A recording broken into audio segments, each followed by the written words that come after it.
네, 안녕하십니까. 슈이어톡 16회 오늘 국민앱 배달의 민족을 성공시킨 우한 형제들의 김봉진 대표 또 청년 창업 8권의 책으로 시작하다의 저자이시기도 합니다. 그래서 오늘 김봉진 대표를 게스트로 모시고요. 지금 1시간 반 동안 생방송 토크로 진행하도록 하겠습니다. 자, 먼저 오늘 게스트님 소개시켜 전에요. 오늘 저랑 같이 공동 진행 맡을 세 분의 MC분들 각자 자기소개하겠습니다. 먼저 저는 날지식을 여는 남자 날PD 고우성입니다. 날라리 PD가 아니고 날지식입니다. 네, 반갑습니다. 네, 안녕하십니까. 저는 좋은 사람 좋아하는 사람 좋은 사람 심재홍입니다. 반갑습니다. 네,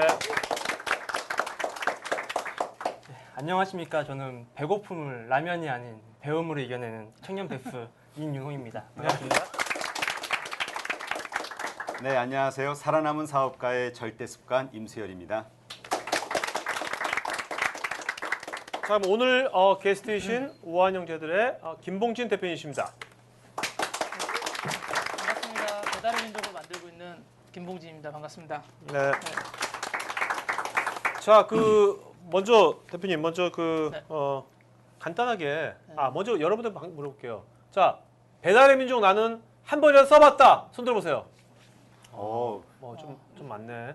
이거 원래 표준보다 평균보다 뭐 많은 거 아닙니까? 이 정도 절반이면은 지금 몇 명이 쓰고 있죠? 우리나라 인구 중에. 지금 우리나라에서 네. 누적 다운로드로 한 750만 정도 됐고요. 스마트폰 사용자로 따지면 한 3분의 1 정도 3분의 1 정도. 네, 다운로드를 받은 걸로 네. 파악이 됩니다.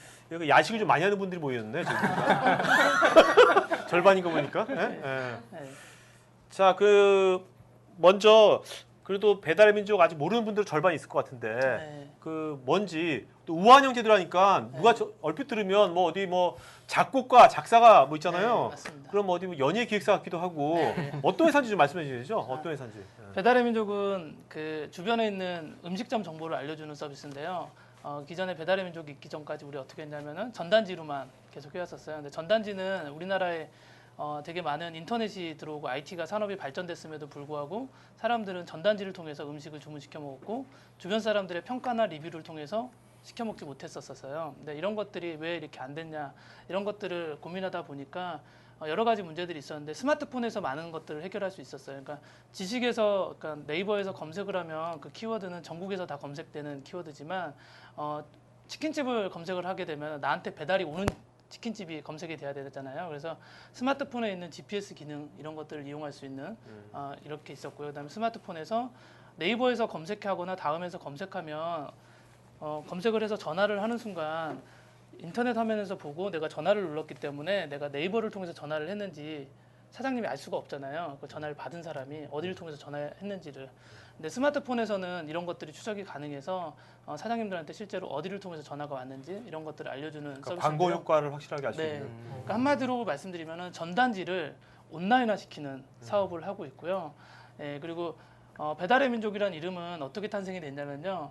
여기도 이제 저보다 나이가 더 많으신 선배님들이 많으신데 배달 음식은 전 국민이 다 먹지만 전 국민이 다 시키진 않아요. 항상 그 또래에서 그 무리에서 막내가 시켜요. 그러니까 사장님은 시키지 않고요. 비서가 시키거나 맞아. 아니면 친구들하고 같이 있으면 가장 만만한 애가 시키거든요. 그러니까 뭐 대학교 동아리에서도 막내가 시키구나 이래요. 그래서 실제로 배달 음식을 시키는 친구들은 20대 초반에서 30대 초중반까지예요. 그렇기 때문에 이 친구들한테 어필하기 위해서 굉장히 즐겁고 키치한 느낌을 살려주기 위해서 우리가 배달 음식 우리나라에 배달이 많이 되니까 배달의 민족이라는 중의적으로 재미있게 하잖아요. 네. 그래서 배달의 민족이라는 이름으로 짓게 됐고요. 먼저 서비스를 먼저 만들게 됐어요. 그리고 나서 이제 나중에 이게 처음에는 사업이라고 생각하지 않고 토이 프로젝트처럼 형하고 친구들하고 장난스럽게 좀 만들었었어요. 그래서 이런 서비스가 있으면 참 좋겠다 해서 만들었는데 네, 거기까지. 예. 네. 토크니까 다 네. 말씀해주시면 우리가 질문할 게 없어요. 네. 알겠죠? 네. 오케이. 고피디님은 네. 질문 못하면 오늘 참 밤잠을 못 주무셔요. 자, 그러면 이제 우리가 우한 형제들을 알아보잖아요. 그 전에 오늘 그래도 CEO의 만남이니까 이분이 어떤 분인지를 좀 알아보면 좋을 것 같아요. 근데 제가 이 책에 보면 책 표지에 보면 공업고등학교 꼴찌가 실리콘밸리 투자를 받아낸 비결에 되어 있거든요. 근데 공업고등학교 꼴찌 우리가 뭐 어느 꼴찌하기가 되게 쉽지 않거든요. 정말 1등보다 꼴찌가 더 힘들어요. 근데 어떻게 꼴찌를 하신 거예요? 나 그거 궁금해요. 뭐 앞쪽에서 1, 2등도 경쟁이 굉장히 치열하잖아요. 어. 근데 사실 뒤쪽도 경쟁이 꼴찌? 굉장히 치열해요. 그래요? 꼴찌 쉽지 않아요, 진짜. 네. 사실 저는 어렸을 때부터 그 그림을 그리거나 화가가 되는 게 꿈이었어요. 그래서 집에서 여러 가지 이제 미술학원을 보내달라 예고에 가고 싶다 그랬는데 이게 잘 안 됐고요. 그래서 아버지한테 반항심에 네. 그럼 공고를 가겠다라고 얘기해서 그러면 공고에 가라. 안 될 바에 그래서 공고에 들어가게 됐고요. 공고에 갔더니 이제 적성하고 안 맞으니까 일주일 내내 납땜만 했어요. 납땜 동안에.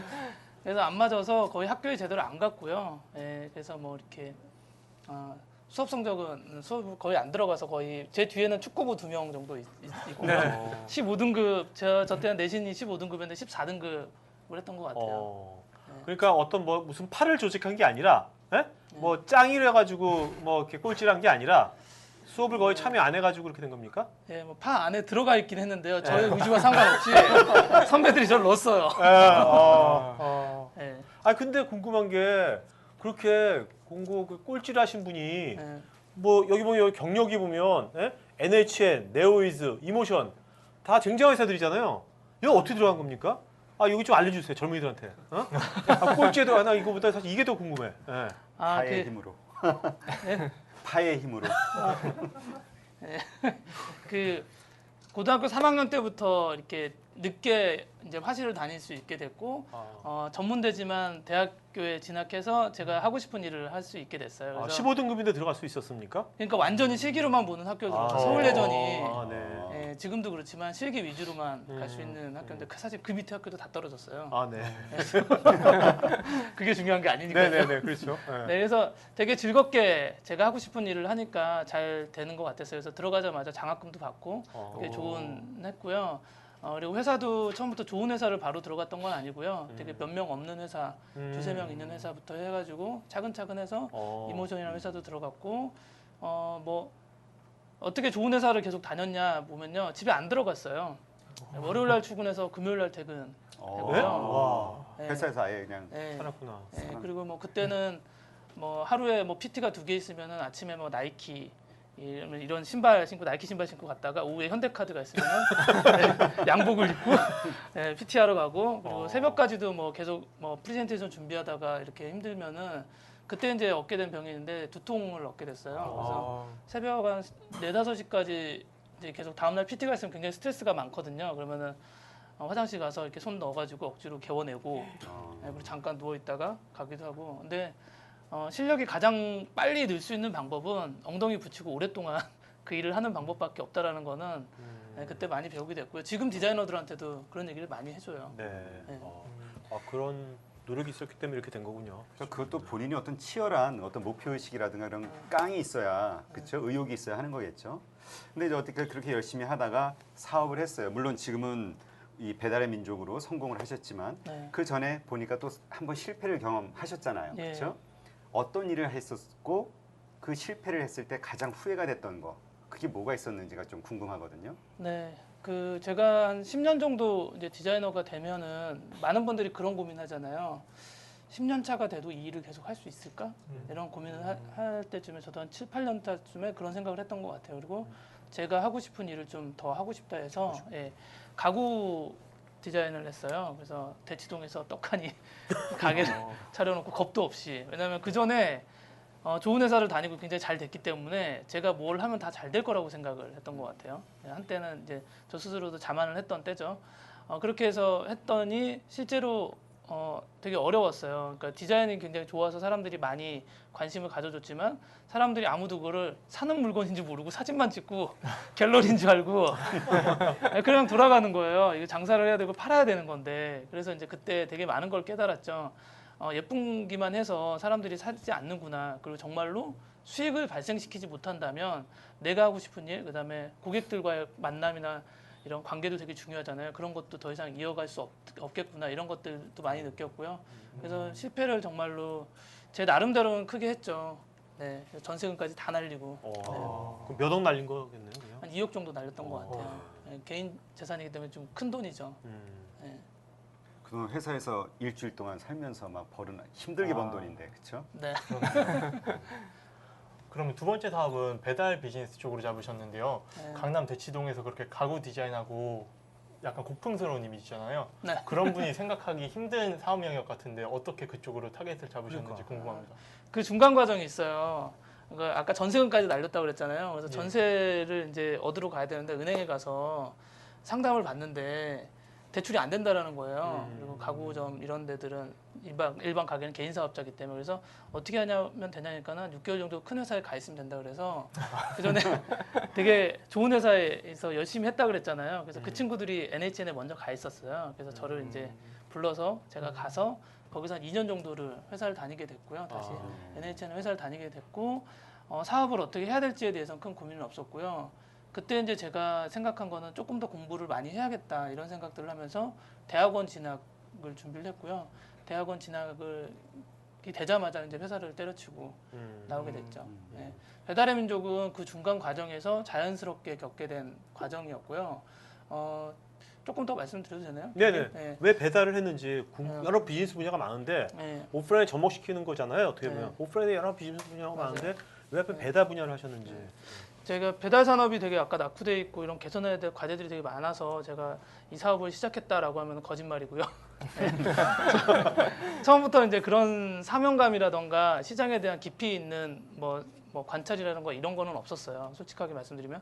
근데 하나 제가 열심히 했던 거는 제 스스로 뭔가를 계속 공부하기 위해서 했던 게 있는데 주변 디자이너들에게 좋은 사이트라던가 영감을 줄 수 있는 영상 같은 거를 보여주기 위해서 매일 8개씩 링크를 모아서 오픈캐스트라는 서비스에서 제가 계속 예, 사람들한테 보여줬어요. 근데 그거를 처음에 뭐 한 달, 두 달 하는 거는 꽤 쉽지 않은 일이었는데 어떻게든 견뎌내고 2년 정도를 단 하루도 쉬지 않고 야. 그 일을 해봤어요.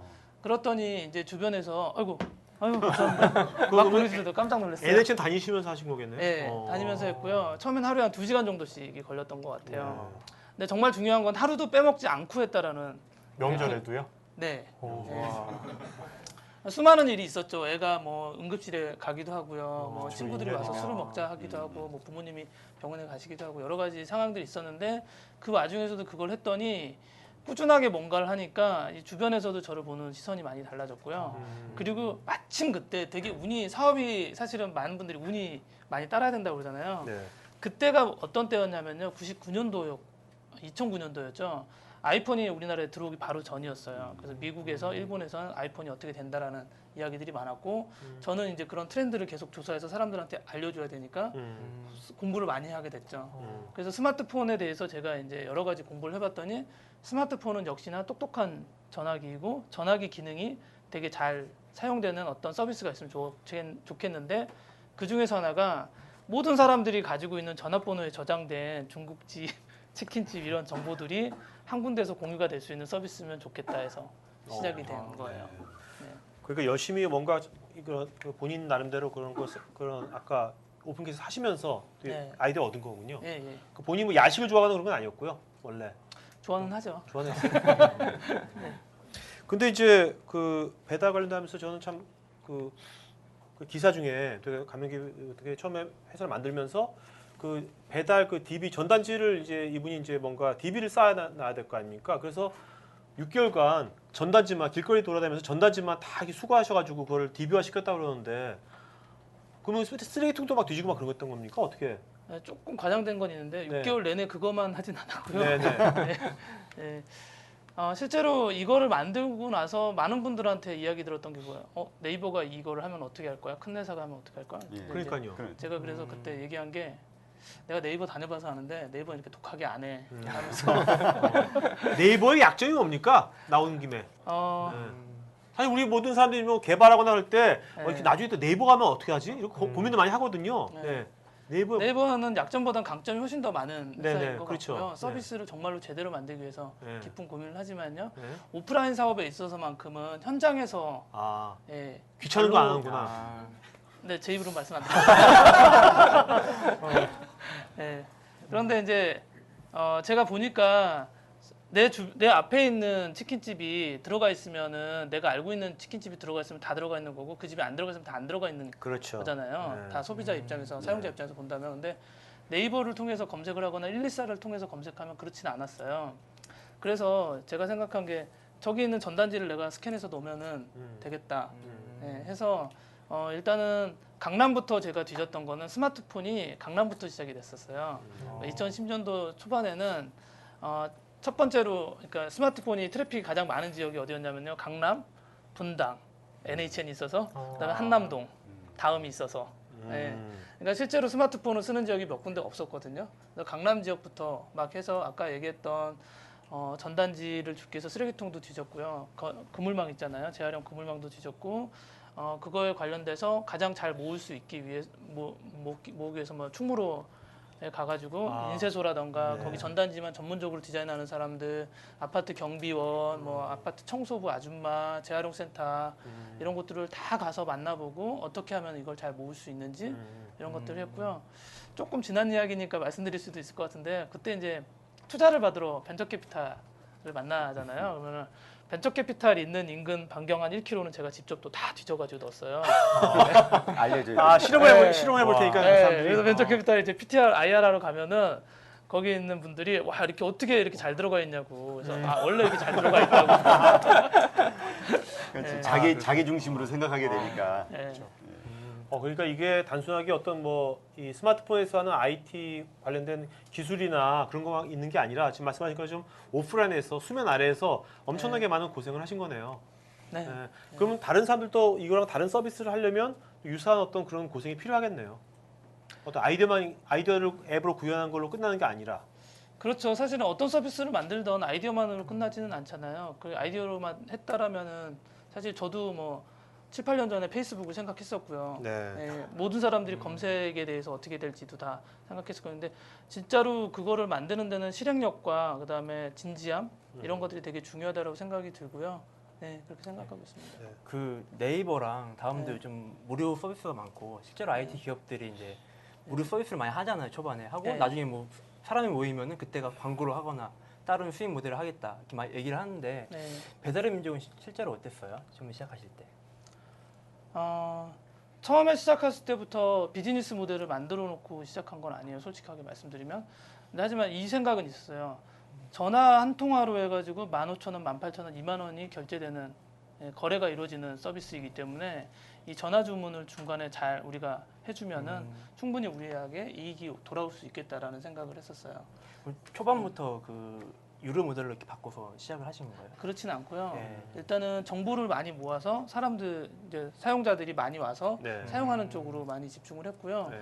비즈니스 모델을 만들 때까지는 좀 여러 가지 단계들이 있었어요. 그러니까 실제로 어떤 실험들을 했냐면은 리스트 100개 중에 첫 번째부터 10번째까지 몇 % 정도 콜이 일어나는지를 계속 조사를 했어요. 그러니까 상위 7개가 전체 100개 중에 70% 정도 야. 콜이 발생이 돼요. 근데 모든 사람들이 이런 생각을 하세요. 자기들은 똑똑하고 스마트하기 때문에 나는 별점 보고 리뷰 보고 한다라고 하지만 사실 실제 데이터를 까보면 그렇진 않아요. 무조건 1번부터 많이 눌러요. 첫 번째 위치부터. 네. 그렇기 때문에 광고 시스템이 성립이 되는 거고요. 네이버에서도 사람들이 첫 번째 검색어 키워드가 광고인지 알면서도 그거를 팔리는 거는 그 이유 때문이거든요. 그래서 전체 발생되는 콜 양을 조사했을 때 상위 7개 업소들, 그러니까 상위 70%를 가져가는 게 어느 정도면은 우리가 광고비를 뭐 3만 원이나 5만 원을 냈을 때 효과가 있는지에 대해서 네. 계속 역으로 이제 조사를 했더니 한 달에 한 50만 건 정도가 나오면 이제 유료 광고 상품을 판매를 할 수 있겠다라는 결론이 나왔고 그렇게 해서 한 6개월을 훨씬 넘게 그러니까 서비스를 만들고 나서 1년 반 정도를 그렇게 그 50만 건이 나올 때까지 달렸던 것 같아요. 그러니까 1년 반 정도 동안은 뭐 어떤 수익이 발생한 게 아니라 네네. 이걸 활성화시키는 데 집중하신 거군요. 예, 예. 네. 그럼 그때는 여기- 어떻게? 먼저 말씀하세요. 그럼 그 1년 반을 어떻게 버텼어요? 여기도 아까 말씀하셨지만 배고픔을 라면으로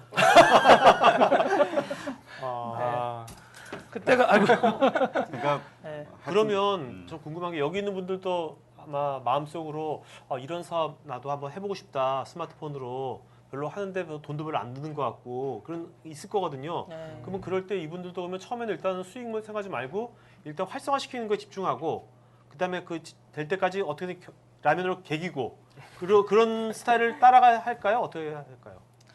저는 지냈기 때문에요. 예, 한번 해보시라고 말씀을 드리고 싶은데요. 실제로 하는 게 굉장히 힘들어요. 그래서 정말로 예, 각오가 됐다라면 한번 해볼 만은 하겠지만 정말로 힘들어요. 그러니까 라면만 먹는 게 아니라 또 월급을 못 가져가잖아요. 네. 근데 나만 못 가져가는 게 아니라 어. 나랑 같이 한 동료들이 같이 못 가져가고 계속 하기 때문에 그러니까 사실은 실제로 사업을 해보면 그렇잖아요. 아무리 좋은 비전이 있어도 수익이 안 생기면 직원들이 그 비전에 대해서 흔들리고 나가게 되고 여러 가지 것들이 있는데 그런 것들이 잘 견뎌낼 수 있다라면은 해볼 수도 있겠지만 예, 저는 진행했기 때문에 한번 저는 군대를 갔다 온 거잖아요.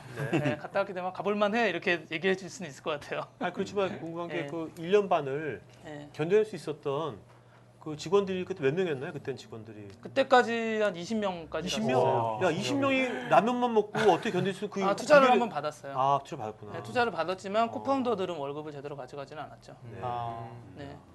네, 저희가 뽑은 직원들은 월급을 제대로 줬고요. 그 대신 그 이제 성공하고 나서의 그 수익은 또 달라지겠죠? 아직 성공하진 않았고요. 네, 아 그럼 계속 또 굶어야 되겠네요. 달라져야겠죠. 예. 네. 아니 근데 제가 이제 그 지난 주말에 네. 그 배달의 민족 앱을 한번 사용해 봤거든요. 네. 사용해 보니까 그러니까 이제까지는 시스템이 우리가 이제 자기 주변의 가게들 보고 그리고 이제 그 자리에서 전화를 걸게 돼 있잖아요. 그래서 내 어디로 배달해 달라 이렇게 얘기를 하게.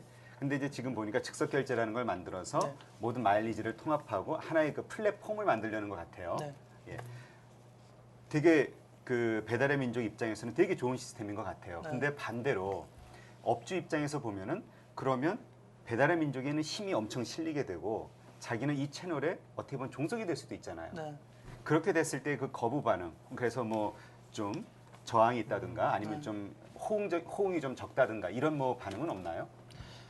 네, 그 잠깐 정정하면은 네, 바로 결제라는 서비스이고요. 바로 예, 결제. 그 사실은 그 수많은 분들이 치킨집이나 족발집을 창업을 하시는데 여태까지 이게 뭐가 문제였냐면요. 이게 우후죽순처럼 모두가 하고 있고 ROI 측정도 안 되는 마케팅 기법을 쓰고 있는 거죠. 전단지를 뿌리거나 이럴 때 그러니까 10만 부를 뿌리면 5만 부가 이미 재활용 센터로 버려져요. 아르바이트생들이 제대로 배포를 안 하고요. 그러니까 이런 눈먼 돈들이 계속 그 시장에서 돌고 있었고요. 이걸 효과적으로 해줄 수 있는 곳이 없었었어요. 근데 배달의 민족은 이런 것들을 사장님들에게 개선하는 작업들을 하고 있고요. 실제로 저희가 그것들을 하게 되면 저희가 플랫폼으로서 또 큰 영향력을 가질 수 있다라고 생각을 하고 있고요. 그게 저희 사업의 목적이기도 하지만 뭐 그런 회사가 되면은 또 저희의 사회적인 역할과 책임에 대해서 많은 생각들을 하면서 긍정적으로 또 사업을 해야겠죠. 어떻게 보면 소비자와 자영업자들의 직거래가 일어나게 네. 어떻게 보면 네. 효율적인. 그러니까 저 거기에서 아마 좀 있을 것 같다는 생각이 드는 게 이제 제가 앱을 사용해서 주문을 해도 그 업소에서는 저한테 갖다 줄 때 그 자체 그 어떤 홍보물 판촉물들이 있잖아요. 연락처라든가 직접 네. 전화할 수 있는 통로 네. 이런 것들에 대한 걸 갖다 준단 말이죠. 그러니까 그런 욕구가 있는 것 같은데 네. 이렇게 했을 때 그 생길 수 있는 어떤 그 마찰 그러니까 그 좀 약간의 그 거부 반응 이런 것들을 어떻게 설득하는가. 근데 분명히 왜냐하면 지금 넓혀져 가고 있으니까. 네. 그렇죠? 네. 저는 이제 외곽 지역이라 저는 그 바로 결제하는 곳이 그렇게 네. 많지는 않은데 네. 서울에 와서 보니까 되게 많더라고요. 네. 그러니까 이게 자리를 잡아가고 있다는 거니까 네. 뭔가 분명히 성공하고 있다는 얘기인데 그러니까 저희 서비스가 사실은 그 온라인에서 어느 날 갑자기 생겨난 서비스는 아니고요. 수많은 사업 모델들이 이전에 있었어요. 그러니까는 오픈마켓이라던가 이런 것들이 이미 그런 시스템들이죠. 그래서 지마켓도 사실은 지마켓이나 11번가도 이런 행위들을 많이 했죠.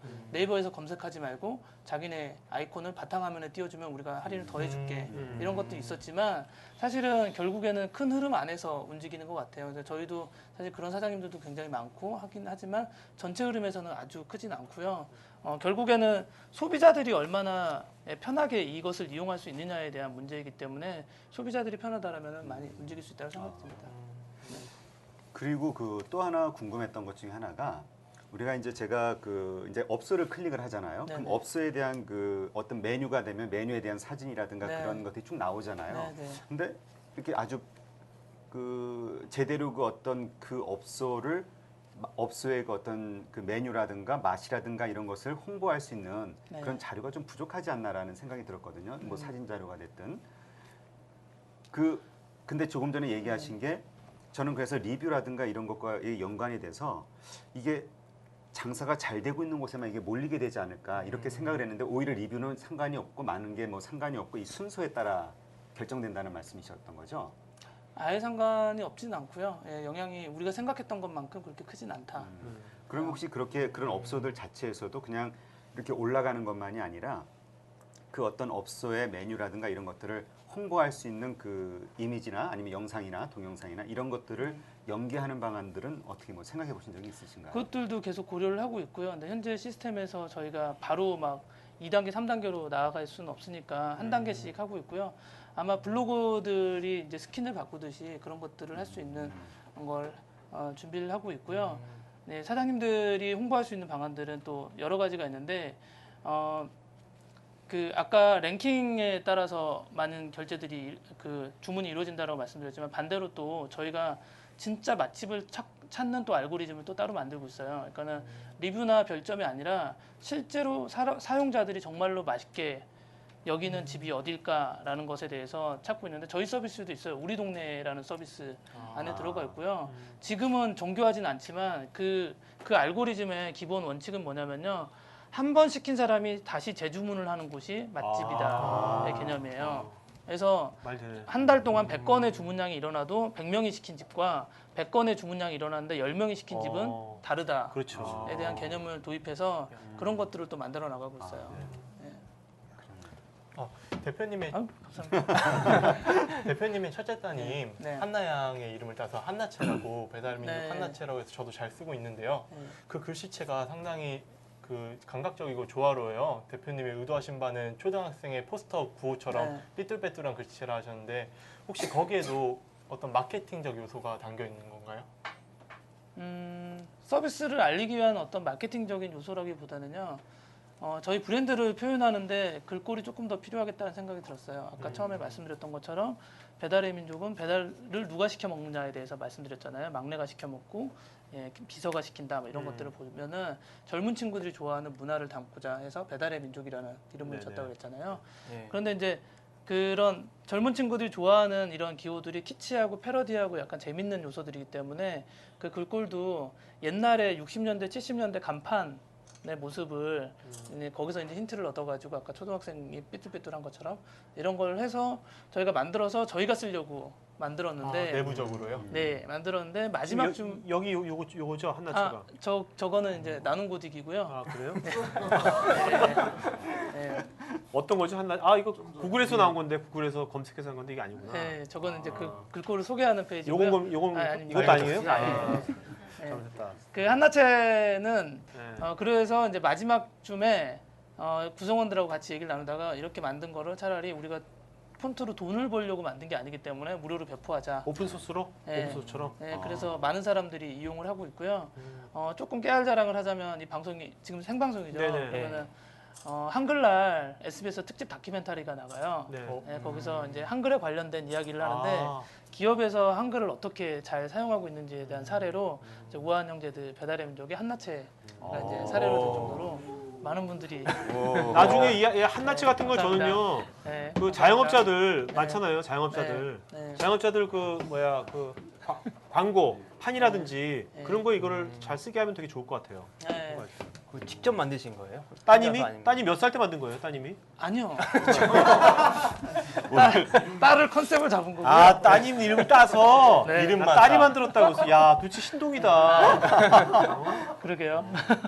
저희 그 디자이너들하고 같이 만들었고요. 음. 저희 딸 이름을 넣은 거는 이제 사실은 안상수 선생님 있잖아요. 네네. 안그래픽스 안상수 네네. 선생님이 안상수채를 만드셨는데 음. 안상수처의 풀 네임이 안상수 미르채 만호채예요. 근데 이제 미르하고 만호가 아들분들 이름이고요. 네, 그분의 오마주를 해서 이제 했던 느낌이죠. 실례지만 그러면 둘째 따님 이름을 따와서 주화채 이런 것도 계획 중에 네, 계신가요? 준비하고 있어요. 계획 중이신가요? 진짜 어떤 건지 진정한 능력자 아빠. 아내는 뭐라 안 그래요? 예? 아내는 내 건 없냐고. 그러게요. 그 배달의 민족이 특별한 게 이벤트가 특별한데요. 되게 신선한데 보면은 넉가를 받자 아니면 저 소녀 9명이 모여 있는 걸그룹 음. 예 그 병을 다 모아가지고 네. 나눠주기도 하고 최근에는 칫솔 이벤트도 하고 있잖아요. 이런 것들에 좀 마케팅적 의미가 있나요? 네, 그 반복적으로 이제 말씀드리는데 배달의 민족은 누가 이용하냐?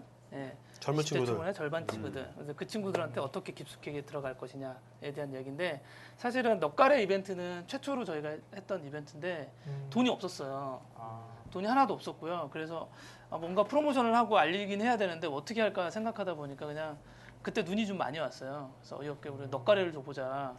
네. 그랬더니 사람들이 유저들이 되게 재밌다. 처음에 이런 반응으로 많이 참여를 했어요. 진짜 이런 걸 줘? 이런 애들이 있어 그러면서 했는데 제가 이제 한 달 정도 지나가지고 당첨자를 뽑아서 전화를 드렸어요. 아 축하드립니다. 넉가래에 당첨되셨어요. 이게 받으려고 한 게 아니래요. 안 줘도 된다고. 아. 네, 그래서 이제 돈 하나도 안 드리고 했던 마케팅 방법, 아. 마케팅이었고요. 그리고 두 번째 이제 소녀시대 같은 경우에는 이제 우리의 오덕스러운 우리 유저들이 정말 뭘 좋아할까 생각하다 보니까 네, 소녀시대 병이 9병이 다 나왔는데 여기도 이제 남자분들 많으시지만 사실 다 모으고 싶었잖아요. 모으기 힘들죠. 네, 근데 모으기 굉장히 힘들잖아요. 그래서 이거를 대신 모아주자. 아. 되게 어렵게 모았어요. 그래서 야. 강남에서 이제 써니가 안 나왔거든요. 그래서 네, 이게 한 지역에 다 뿌리진 않잖아요. 그래서 SNS에 올려서 써니가 어디냐 그랬더니 의정부에 있다 그래서 의정부 가서 야. 의정부 직원 가서 사 와서 사진 인증샷 찍어서 이제 올려서 했던 캠페인 그 프로모션인데 저것도 굉장히 많이 사람들한테 이제 이야기도 많이 됐고 지금까지도 이제 이야기될 정도로 재미있게 되고요. 몇 세트 때 하신 거예요? 총? 예? 몇 세트를 나눠주셨어요? 세트로 저 한 세트요. 한 세트. 딱 세트. 네, 아. 딱 한 세트 했는데도 많은 분들이 정말로 소녀시대가 인기가 많았었던 것 같아요. 그리고 이제 저런 지금 하고 있는 치약이나 칫솔 같은 경우도 이제 그런 거예요. 이렇게 자취생들이 이제 처음으로 자취를 했을 때 그 사람들 이제 메인 타겟층인데 그 사람들 입장에서 보면은 처음으로 이제 자취를 할 때 이제 이런 걸 느끼게 되죠. 맨날 퐁퐁은 매일 집에서 나오는 거라고 생각했는데 이걸 마트에서 사야 되는 거예요. 네. 수건도 집에 그냥 엄마가 알아서 개놓는 거라고 생각했는데 자취를 하는 순간 이걸 사야 되는 거예요. 네, 이제 그런 것들을 생각하다 보니까 이 친구들이 정말 좋아하는 게 뭘까 해서 저번에는 양말 30컬레를 한 달 내내 빨래를 안 해도 되는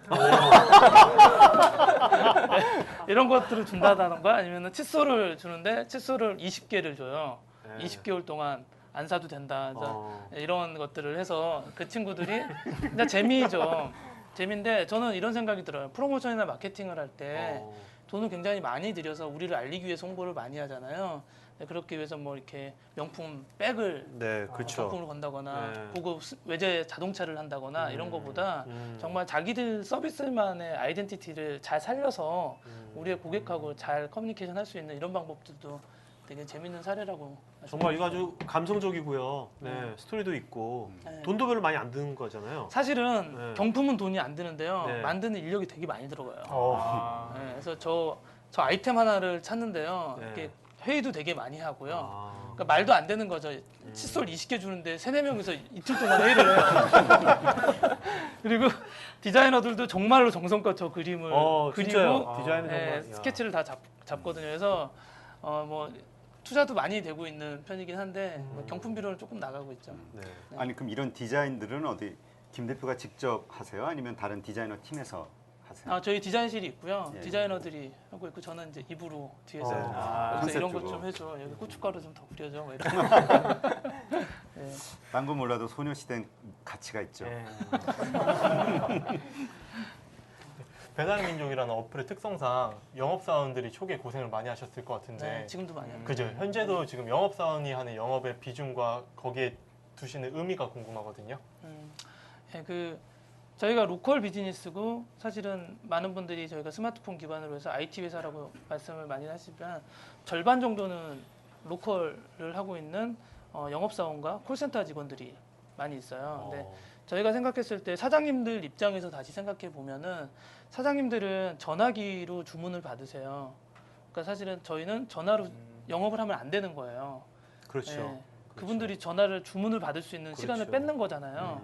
그래서 저희가 생각했을 때는 이제 직접 면대면 영업을 해야 된다가 저희의 기조였고요. 그래서 영업 사원들이 굉장히 많이 필요해요. 그래서 우리 회사의 비전이 정보 기술을 활용하여 배달 산업을 발전시키자라는 서비스 비전이 있어요. 네. 이거는 이제 여기서 앞에 이제 이 정자의 의미를 우리가 어떻게 정의를 했냐면은 서양에서는 정보라고 하면 인포메이션이라고 해서 육하 원칙에서 언제 어느 때 뭐 어떻게 되는데 동양에서 정보할 때 정자는 초코파이 할 때 그 정자를 쓰거든요. 사람과 사이에서 오가는 여러 가지 감정들과 정에 대해서 이야기를 많이 해요. 그래서 우리가 로컬 비즈니스를 함에 있어서 이런 정을 나눌 수 있는 그래서 이걸 정말 정보 기술로 발전시킬 수 있는 서비스를 해야 된다. 그래서 이제 정말로 제가 이런 것들을 많이 얘기를 해서 영업사원들이 고생을 정말 많이 하고 있죠. 네. 그 소상공인분들 대상으로 하는 거잖아요. 네. 근데 되게 보면 IT에 익숙치도 않으시고 네. 영세하신 분들도 많고 네. 유료 어플이라면 좀 거부감이 들 텐데 그런 거에 대한 영업을 할 때 어떤 전략이나 아니면 에피소드 같은 게 있었는지. 그분들이 이제 그런 것도 있지만요. 사실 반대로 또 말씀드리면 경쟁 심리가 굉장히 네. 옆집보단 잘 돼야 돼요. 네. 내가 망해도 옆집보단 잘 돼야 된다는 이 근성이 있으신 분들이 사업을 많이 하시기 때문에요. 근데 배달의 민족의 광고 시스템이 되게 재밌는 게 사용자의 위치 기반으로 설정이 돼요. 위치 기반으로 가까운데 업소들이 그렇겠죠. 나오는데 사장님들은 항상 자기 가게에서 열어보잖아요. 예. 자기가 항상 그러게요. 항상 자기가 1등이에요. 이렇게 행복한 광고 시스템이 어딨어요. 저희 광고주가 3만 분이 계시는데 3만 분 모두가 1등인 거예요. 너무 행복하잖아요. 근데 자기가 광고를 안 하는 순간 옆가게가 1등이 돼요. 그렇죠. 이거는 농담을 못 하는 거죠. 그래서 약간 이런 논리가 이제 통하는 처음부터 의도하신 건가요, 그거를? 하면서 알게 됐어요. 하면서 알았어. 네, 굉장히 재밌게. 그 아까도 잠깐 얘기했지만 우아한 형제들을 창업하고 1년 반은 정말 라면을 먹으며 굶어야 되는 라면을 먹는 거니까 굶지는 않았겠네요. 그러니까 하여튼 그렇게 고생을 했단 말이죠. 네. 그러면서 아마 미래에 대한 나는 확실하게 성공할 수 있어라는 건 아마 좀 약했을 것 같고 네. 예, 불안했을 것 같고 그런데 어느 시점에 이제는 좀 안정화가 돼가는구나 이런 그 안도의 한숨을 내셨던 때가 있을 거 아닙니까? 그때가 언제일까요? 아직까지는 없는 것 같아요. 계속 긴장. 네, 지금 사실은 경쟁에 대해서 조금 더 말씀드리고 싶은데 처음 시작했을 때부터 경쟁이 굉장히 치열했고요. 그랬어요? 네, 지금 뭐 유사 어플이 한 100여 개 정도 되고요. 어유 배달 이런 이렇게 거요? 많아요? 네, 사실은 저희가 최초로 시작한 어플이 아니에요. 후발이었어요? 예, 그러니까 준비는 비슷한 시점에서 했지만 다른 경쟁사가 이미 2군데나 먼저 시작을 하고 있었고요. 그리고 저희는 좀 뒤늦게 시작이 됐고 지속적으로 계속 이제 포털 서비스에서 진입을 할 수도 있다. 그다음에 소셜 커머스 쪽에서 진입을 할 수도 있다. 여러 가지 사인들이 많았기 그렇죠. 때문에 하고 있고 지금은 해외 업체가 대규모의 자본을 가지고 또 들어와 가지고 네. 하고 있어서 그 IT 쪽에 특히 정보를 다루는 회사들은 1위와 2위의 격차가 굉장히 심해요. 그러니까 1위가 되지 못하면은 2위가 가지고 있는 시장 포지션이 너무나 작기 때문에 계속 긴장하고 있는 상태이겠네요. 그래도 얼마 전에 네이버하고 MOU를 맺었거든요. 네. 그래서 많은 분들이 저희한테 여쭤봐요. 그래서 정말로 네이버에서 어떤 거를 도움을 받냐? 그랬더니 제가 이제 솔직하게 말씀드리면 네이버가 이 시장에 안 들어오는 것만으로 엄청난 도움을 받습니다. 네. 안 들어오기 MOU네. 그러면 그 경쟁 업체가 많다고 하셨잖아요. 네. 예, 처음에 그럼 어떻게 그거를 그래 어떻게 이겼어요? 역전시켰는지 어떻게 역전시켰어요 궁금하네요. 처음에? 네. 시간이 굉장히 오래 걸렸어요. 단번에 했던 건 아닌 것 같고요. 경쟁 회사들하고 이제 여러 가지 차이들이 있겠지만 이거는 이제 많은 분들에게도 얘기해 드리고 싶기도 하고 저희가 썼던 방식인데 경쟁 회사하고 경쟁할 때 지표들이나 이런 것들을 꼼꼼하게 챙겨야 되지만 그 회사의 아이덴티티라든가 브랜딩을 할 때는 자기다움이 되게 중요한 것 같아요. 네, 그러니까 우리는 배달의 민족이 처음부터 만들어질 때 약간 찌질한 느낌, 동네 형 같은 느낌, 네. 그래서 되게 친근한 느낌 이런 것들을 많이 가지고 가고 있었는데 이런 거에 대한 컨셉을 계속 지키다 보니까 옆에 경쟁 회사들이 저게 답인가 보다 하고서 따라하기 시작하더라고요. 처음부터 그러진 않았었어요. 네, 그러면서 이제 우리가 승기를 잡았다라는 느낌이 됐죠. 그러니까 마케팅에서 원정 경기를 떠나지 말라는 이야기가 있잖아요. 예, 자기네들이 만들어 놓은 게임 룰 안으로 상대편을 들어오게 해야 되는데 그렇죠. 상대편이 저희 룰 안으로 들어왔기 때문에 거기서 싸움터로. 분위기가 많이 달라졌던 것 같아요. 근데 보면 오늘 제 대표님께 가만히 보면은 되게 뭐랄까요 그 상대방 배려하고 상당히 공감한 능력이 되게 높으신 것 같거든요. 어떤 그런 이제 쭉 얘기를 들어보면 그런 것들을 어떻게 그다음에 보면 이제 통찰하는 능력 같은 것들은 정말 뭐 책도 뭐 8권 책으로 되는데 이런 책 같은 거 이런 것들을 많이 공부하고 그런 데서 오는 건지 그런 것이 아니면 어떤 데서 본인의 인생 경험에서 뭐가 있었기 때문에 남에 대한 어떤 배려나 남에 대한 어떤 그런 그것이 이론상은 다 있지만 사업하면 쉽지 않잖아요 그런 것들이. 그렇지. 예. 그래도 어떻게 그런 것들을 얻으셨는지. 예, 갑자기 받은 질문. 제가 어렸을 때 그 좌우명이 역지사지였어요. 어렸을 때부터.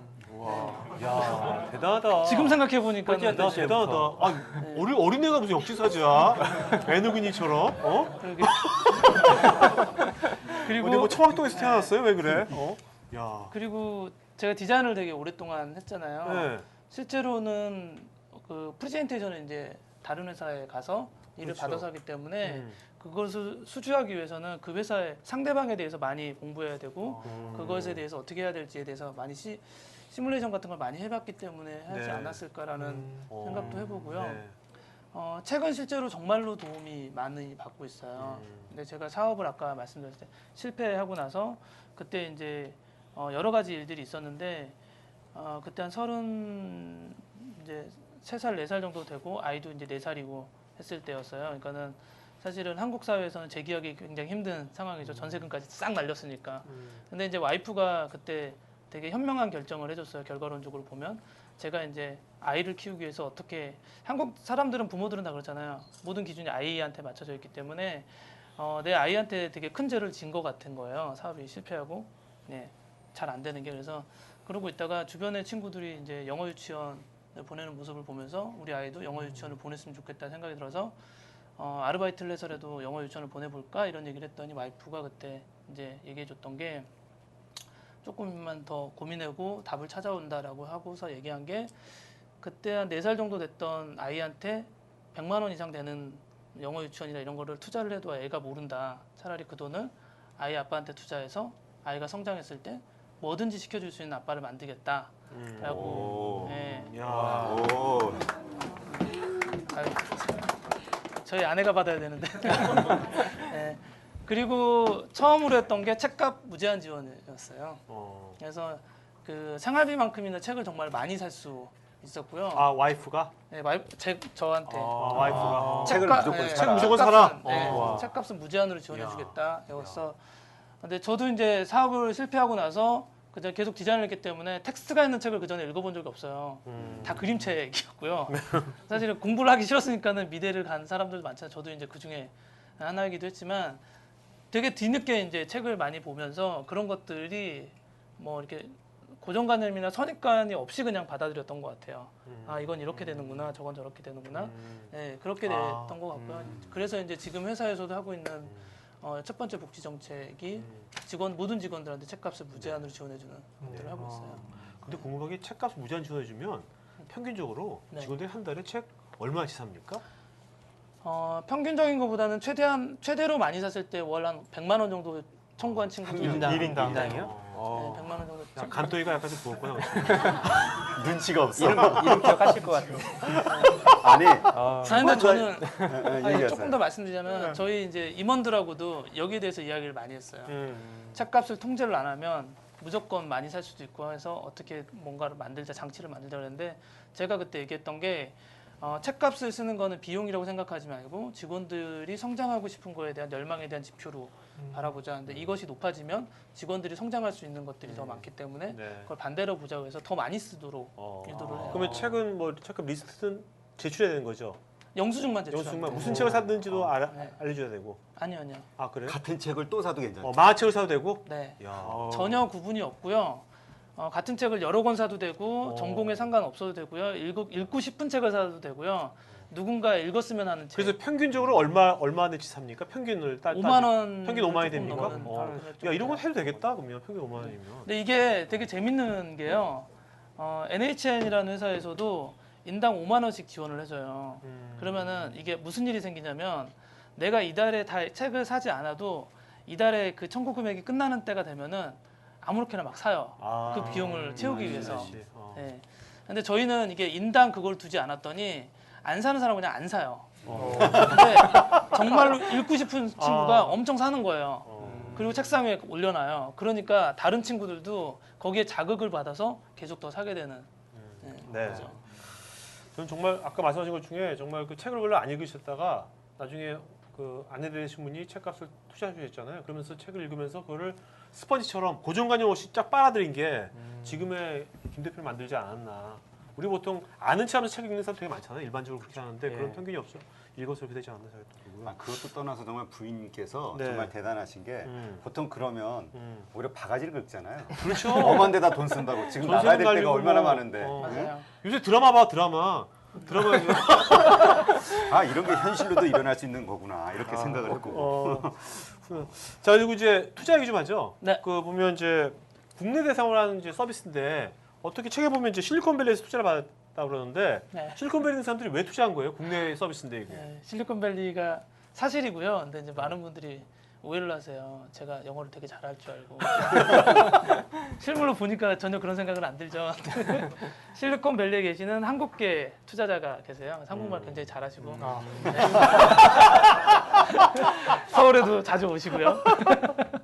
네, 그런데 이제 실제로 저희가 이제 해외에 어떻게 나가야겠다 이런 전략이 있지는 않는데 저희가 하고 있는 이 서비스의 시장 자체가 굉장히 크다라고 하고 있어요. 그래서 배달 음식 시장이 우리나라 시장이 한 배달 음식 시장만 10조 정도 돼요. 와. 네. 글로벌로 다 했을 땐 106조 정도 되는 시장이에요. 어, 네, 그러니까는 전 세계 10분의 1이 대한민국에서 이루어지고 있고요. 야. 그 중에 한 60% 이상이 서울 경기권에서 이루어지고 있어요. 그래서 그 실리콘밸리에서도 봤을 때 충분히 사업성이 있고 시장성이 있다라고 판단하셨던 것 같아요. 네. 지금도 국내보다는 해외 투자자들이 더 관심이 많으세요. 야. 근데 정말 이렇게 투자받은 이야기를 이렇게 보니까 데이터를 보니까 그런 실리콘밸리에서도 투자하고 국내에서도 꽤 유명한 네. VC들에서 투자를 받았단 말이죠. 네. 근데 처음부터 투자를 받고 싶어서 VC들을 만났을 때 바로 오케이가 됐었나요? 아니면 거절을 당해본 경험이 있나요? 지금은 성공했던 이제 VC들만 있지만 되게 많은 곳들에 가서 저희가 이렇게 PT도 하고 IR도 하고 하면서 했고요. 받은 곳보다 못 받은 곳이 훨씬 많죠. 네, 그 중에서는 사례가 어떤 데냐면은 스마트폰 시장 자체를 이해를 못 하시는 곳도 계셨어요. 그래서 배달앱 한참 다 설명했더니 스마트폰이 뭐야? 막. 그래서 이제 어디서 배달의 민족을 받는 거야? 그랬더니 예, 안드로이드 마켓에서 받으면 됩니다. 그러니까는 그래 안드로이드 마켓은 도대체 어디서 받는 거야? 이게 받아도 큰일 나겠다 여기서는.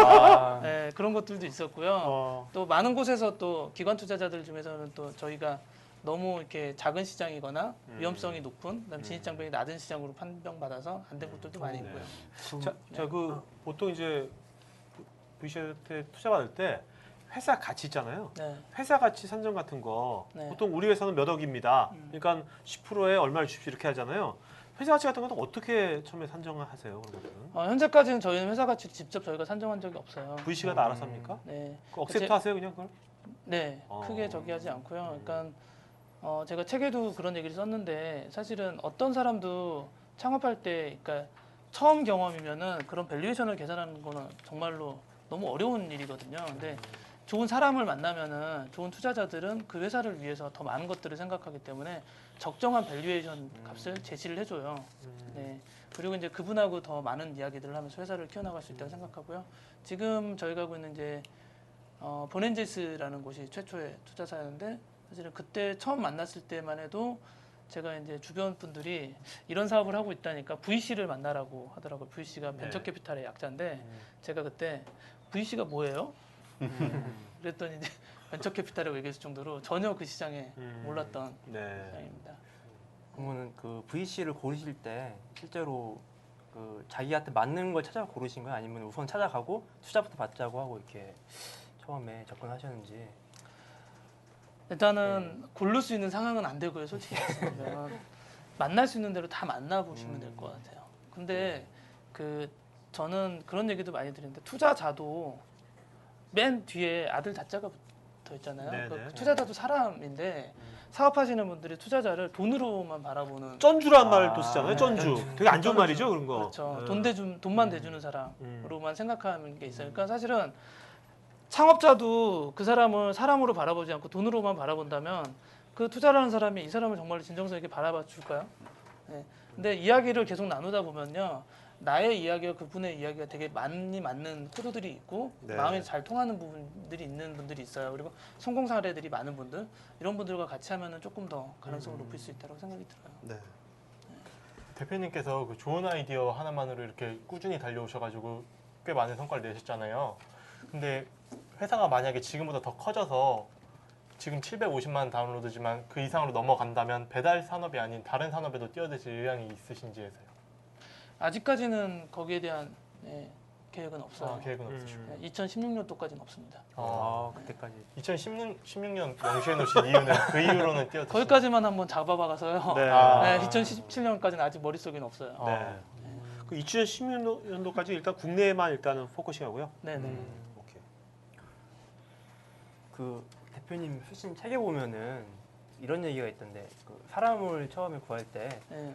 적합한 사람을 찾아라 이런 얘기가 있던데요. 실제로 처음에 이제 스타트업들이 하다 보면은 사람 구하기 되게 힘들잖아요. 근데 거기에 적합한 사람까지 구하는 건 더욱더 힘든데 초기에 어떤 그런 전략을 가지고 사람들한테 이렇게 이러고 꼬셨는지 하셨는지. 꼬시는 게 참 그 기술인데 네. 그러니까 그 모든 분들이 사람이 되게 중요하다라고 하잖아요. 근데 사실은 회사에서 일을 하다 보면 사람이 중요한 게 아니라 적합한 사람이 중요해요. 저는 그렇게 생각해요. 그러니까 일을 되게 잘하고 똑똑한데 싸가지 없는 사람이 있고요. 그렇잖아요. 네, 네. 그렇죠. 근데 실제로 일하기 되게 힘들어요. 맞아요. 주변 사람들 다루기도 힘들고 사실 그 사람은 연구소에 혼자 넣어놓고서 혼자 개발하게 만들어야 되는데 실제로 모든 회사들은 협업이라는 걸 하기 때문에 사람과 사람의 관계가 되게 중요하잖아요. 근데 이런 것들을 하기 위해서 회사에서 인재상이 있어야 된다고 생각이 들고요. 우리 회사는 그 인재상을 이제 회사의 핵심 가치로 만들어 놓은 게 있어요. 그래서 첫 번째가 근면성실함. 사람, 두 번째가 이제 새 시대 새 일꾼에서 새로운 것을 항상 연구하는 사람, 세 번째가 근검 절약. 그래서 꼭뭐 70년대 품 같아요. 어때? 네, 회사의 그 느낌하고 새마을운동 비슷하게 같은 느낌이 갑자기. 네, 회사의 핵심 가치로 만들었고요. 그래서 조금은 모자르더라도 정말로 성실하게 자기 일에 대해서 최선을 다하는 사람을 저희는 하고 있고, 그래서 제가 인터뷰를 할 때 보는 것 중에 하나가 본인이 하고 있는 일에 대해서 정말로 프라이드를 갖고 있는지. 내가 이거 몇 년 하다가 치킨집 차릴 거예요, 뭐 커피숍 차릴 거예요, 이런 생각을 가지고 있는 사람인지에 대해서 먼저 되게 많이 보고요. 태도가 굉장히 긍정적인지 이런 것들을 많이 보고 나서 그리고 이제 해요. 네. 그 회사 이름을 우아한 형제들이라고 지은 특별한 뭐 이유가 있으셨나요? 우아한 네. 형제들. 그것도 다시 돌아가 보면 배달의 민족을 만든 이유하고 같지만, 그래서 배달의 민족을 만든 사람들은 어떤 사람들이어야 될까 이런 것들을 고민을 해봤어요. 근데 역시나 이제 배달의 민족을 만든 사람들은 배달의 민족스러워야 됐다라고 해서 패러디를 하게 됐죠. 그래서 네. 용감한 형제를 패러디 해가지고. 했어요. 회사에 자매들은 없습니까? 자매들은 없고, 자매들 별로 없어요. 야. 여자분들이 네, 여자분들. 많이 있어요. 절반 정도 가 여성분들이에요. 절반 네, 사실은 처음에 우아한 형제들이라고 했더니 여자분들이 너무 안 뽑혀서 아까 20명 거기까지 여자분이 거의 없었어요. 그리고 사실 여자분 입장에서 보면 회사를 갔는데 너 어디 회사를 갔었는데 우아한 형제들이 이상하잖아요. 그래서 처음에 정말 고생을 되게 많이 했고, 그래서 회사 이사하면서 인테리어에 신경을 되게 많이 썼어요. 그랬더니 이제 여직원들이 많이 들어오게 됐죠. 네. 인테리어. 네. 자, 보면 이제 책에 보면 이 책에 보면 이제 8권의 책으로 시작하다. 네. 여기 이제 8권 책이 있는데, 근데 보면 그 원래 대표님이 아까 책을 원래 많이 읽었던 분이 아니셨잖아요. 네네. 젊은 시절에. 그래서 이제 그러면 이제 여기도 이제 우리가 책을 읽고 싶어도 책 읽는 것이 습관이 안 된 분들이 많거든요. 그런 분들이 좀 책을 읽는 실전적인 좀 노하우 좀 알려주세요. 예. 책 읽는 방법에 대해서 공부하셔야 돼요. 서점에 가시면요, 책 읽는 방법에 대한 책들이 되게 많아요. 맞아요, 엄청 많죠. 독서법 엄청 많아. 그거를 공부 안 하시고 그냥 보시기 때문에 좀 힘드신 것 같아요. 그러니까 책을 읽는 방법에는 책을 처음부터 다 읽지 않아도 된다가 있어요. 그러니까 책에서 주는 메시지를 내가 얼마나 빠르게 잘 이해하느냐가 더 중요하고요. 그다음에 책을 한 번 다 읽고 나서, 그러니까 읽지 않고 그냥 둔 책에 대해서 죄책감을 가지면 안 돼요. 여러분들이 사놓고 안 읽은 책한테 미안해서 다음 책을 못 사는 거거든요. 네. 근데 책을 한 권 살 때 이 한 권이 정말로 반드시 나한테 좋은 책이어야 된다라고 생각하고 사니까 되게 힘든 거예요. 그러니까 책을 일단 좋은 책을 많이 사시려면은 네. 책을 많이 사셔야 돼요. 그러니까 좋은 음식을 내가 이 음식이 맛있는지 맛없는지를 알기 위해서는 김밥 천국부터 뭐 스테이크까지 되게 많은 음식들을 맛봐야 되잖아요. 근데 책을 살 때만큼은 그러지는 않는 것 같아요. 그래서 저희가 그래서 하고 있는 게 무제한 책값을 지원하는 이유가 그거예요. 많이 접해보면 그 중에서 나한테 좋은 책을 접할 수 있다. 이거 있고요. 그다음에 책을 동시에 한 5권 정도를 읽어요. 근데 그거를 정말 정독하는 게 아니고요. 동시에 이 책 저 책을 읽으면서 하다 보면은 책과 책 사이에 이제 뭔가 화학작용 같은 게 막 일어나요. 그러니까 어떤 때 드라마 보고 어떤 스포츠 보듯이 장르를 맞아요. 하듯이. 네, 경영학 서적하고 디자인 서적하고 뭐 심리학 서적하고 이런 것들이 다 연결돼 가지고 세상에 뭐 이런 그런 것들은 다 한쪽에서 이제 머물기 때문에 갈 수 있고요. 그래서 책을 서점에 가서 책을 공부하는 책을 먼저 사보시면 되게 좋고요. 그다음에 책이라는 게 어렵게 느껴지실 수 있지만요. 기능적인 서적들도 되게 많아요. 저는 이제 저희 회사에 새로 들어오신 분한테 이런 얘기 많이 해요. 이메일 쓰는 법에 대해서 공부해 봤냐고. 왜냐하면 이메일을 우리가 회사에 들어가면은 2년차, 3년차 되는 선배들한테 그냥 배우잖아요. 근데 그분들도 제대로 안 배우고 그냥 구전으로 그냥 배운 거예요. 근데 일본에는 한 10년 이상 이메일만 연구하신 분들이 계세요. 그런 분들이 책을 쓰신 게 있어요. 그다음에 메모하는 법, 뭐 보고서 작성하는 법, 뭐 제목이 되게 오글거리는 것들, 상사한테 사랑받는 보고서 작성 이런 거. 네. 근데 이런 거 그냥 읽어보세요. 그러면 도움이 많이 되고요. 책에 심지어는 뭐 이런 책들도 있죠. 읽지 않은 책에 대해 말하는 법. 네. 그참 뭐냐면요. 강한데. 네, 우리가 비디오 가게 옛날에 지금 비디오 가게가 없어졌지만 비디오 가게에서 있는 사람이 비디오를 추천할 때 그 비디오를 다 본 건 아니잖아요. 그렇죠. 네, 근데 다 알고 있잖아요. 그렇죠. 도서관 사서가 도서관에 있는 책을 다 읽지 않았잖아요. 하지만 모든 사람들 다 추천할 수 있는 거예요. 이것처럼 읽지 않은 책에 대해 말하는 법까지도 있어요. 그래서 서점 가서 베스트셀러만 보지 마시고요. 좀 다양하게 책 읽는 방법에 대해서 공부해 보시면 좋을 것 같아요. 그러니까 이렇게 말씀하시는 걸 보면 되게 자유분방하고 이렇게 그러실 것 같아요. 예, 유연하고. 근데 회사 경영을 하는 데 있어서 하나의 원칙이 있으시더라고요. 그 근태 관리 혹은 그 시간 약속에 대한 철저함. 어떤 이런 것 기본적인 거에 대해서 아주 강한 그 마인드를 갖고 계시더라고요. 그래서 제가 회사 사무실 들어갈 때 보니까 9시 1분은 9시가 아니다. 막 이런 게 써 있고. 네. 만약에 네. 근데 저 직원이 지각을 하게 됐어요. 네. 그랬을 때 어떤 페널티가 주어질까요? 안 좋은 이야기를 해야 돼서 괜찮아요. 원래 경영자의 네. 길이라는 게 뭐. 사실 저희 회사가 추구하는 바는 평범한 사람들이 모여서 비범한 성과를 내는 회사예요. 그렇기 때문에 평범한 사람들이 할 수 있는 근면성실함에 대해서 많은 강조를 하고 있고요. 거기에 맞춰서 일을 하면은 그 나머지 것들은 굉장히 즐겁고 행복하게 일할 수 있는 시스템으로 되어 있어요. 근데 그런 것들을 우리가 근면성실함에 대해서 어떻게 지표로 삼을 수 있느냐 고민하다 보니까 출근 시간을 삼았어요. 그래서 9시 1분은 9시가 아니다라고 얘기를 했고요. 그거를 지키기 위해서는 사원보다 팀장이 먼저 와야 되고 팀장보다 실장이 먼저 와야 되고 실장보다 본부장보다 사장이 먼저 와야 되는 시스템이에요. 그래서 직급이 올라갈수록 더 먼저 와야 돼요. 그리고 매일매일 지각이나 이런 것들을 체크하진 않지만 되게 우연한 날, 한 달이나 두 달에 한 번 제가 그냥 돌면서 지각한 사람들 체크하는 경우가 있어요. 근데 그날 걸린 사람은 그냥 제가 대놓고 얘기해요. 오늘 정말 재수가 없었다. 오늘부터 한 달 동안 근태복을 하는 거다. 어떻게 하냐면 내 위에 있는 팀장, 실장, 본부장, 대표한테까지 매일 아침에 출근하는 시간을 적어서 내야 돼요. 한 달 동안. 네, 그러면 이제 본인들이 굉장한 압박감이 있겠죠. 근데 이걸 왜 하냐면요. 그 사람이 그냥 혼자서 스트레스 받고 하지 않아요. 짜증나잖아요. 주변 사람들 다 알려요. 소문을 내요. 정말 한번 걸리면 이렇게 된다. 네, 그러면은 또 돼서 또 지켜지고 있죠. 일벌백계의 느낌이. 이건 뭐예요? 씻고 자자. 이거는. 그래서 이게 한나체인가요? 네, 이게 이제 아까 말씀드렸던 한나체고요. 네.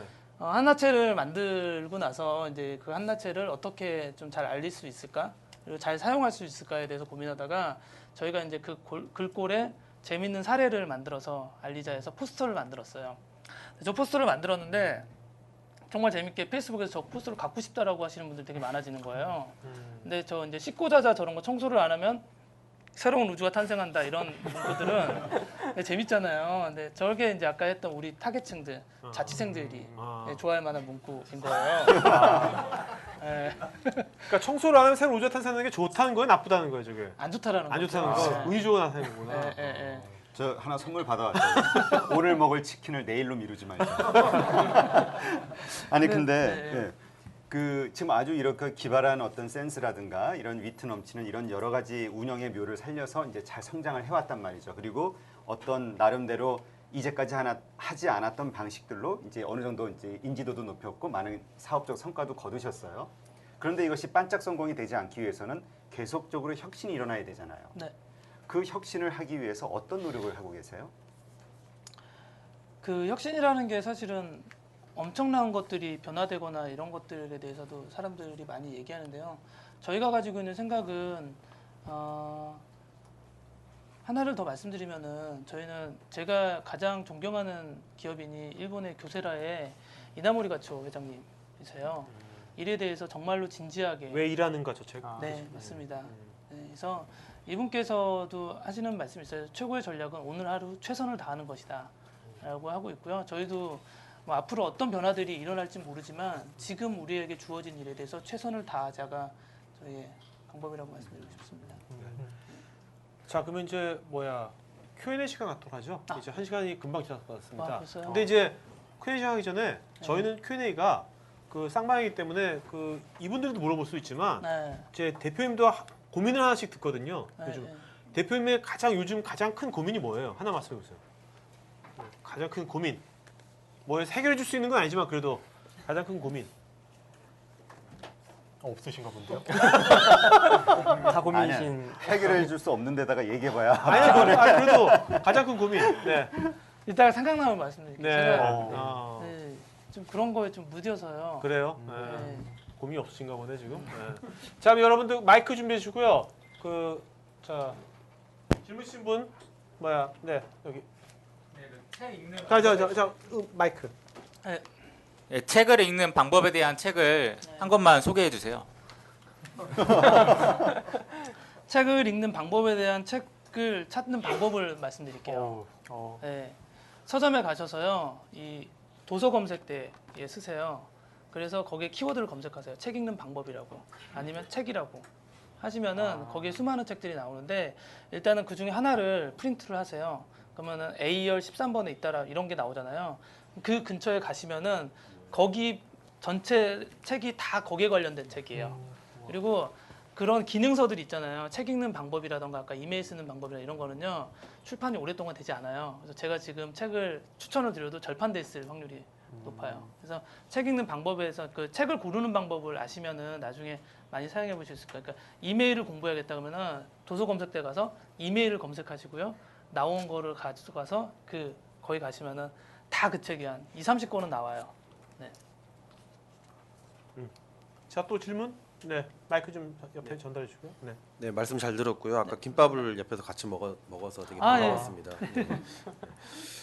저 두 가지 질문 드릴게요. 네. 영업이 절반이고 그럼 회사가 한 50명 정도 넘어가면 처음에는 되게 친한 사람들이고 또 다 훌륭한 사람들이고 뭐 이럴 텐데 점점 이렇게 영업 사원들 특히 이제 저도 영업직이지만 되게 좀 이제 뭐 실적에 대해서 쪼개되고 뭐 그렇게 되는데 디자이너와 영업사원 또는 영업사원들끼리의 어떤 뭐 실적 경쟁이라든지 대우를 공평하게 그렇게 해줄 수 있는 그런 시스템인지 좀 궁금하고요. 왜냐하면 우리가 옆에서 보기에는 되게 돈도 많이 버실 것 같고 되게 멋진 분이니까 직원들한테 되게 잘해주실 것 같잖아요. 뭐 복지나 이런 그런 것도 그렇고. 근데 실제 회사 중소기업에서는 모든 직원들을 평등하게 대할 수가 없거든요.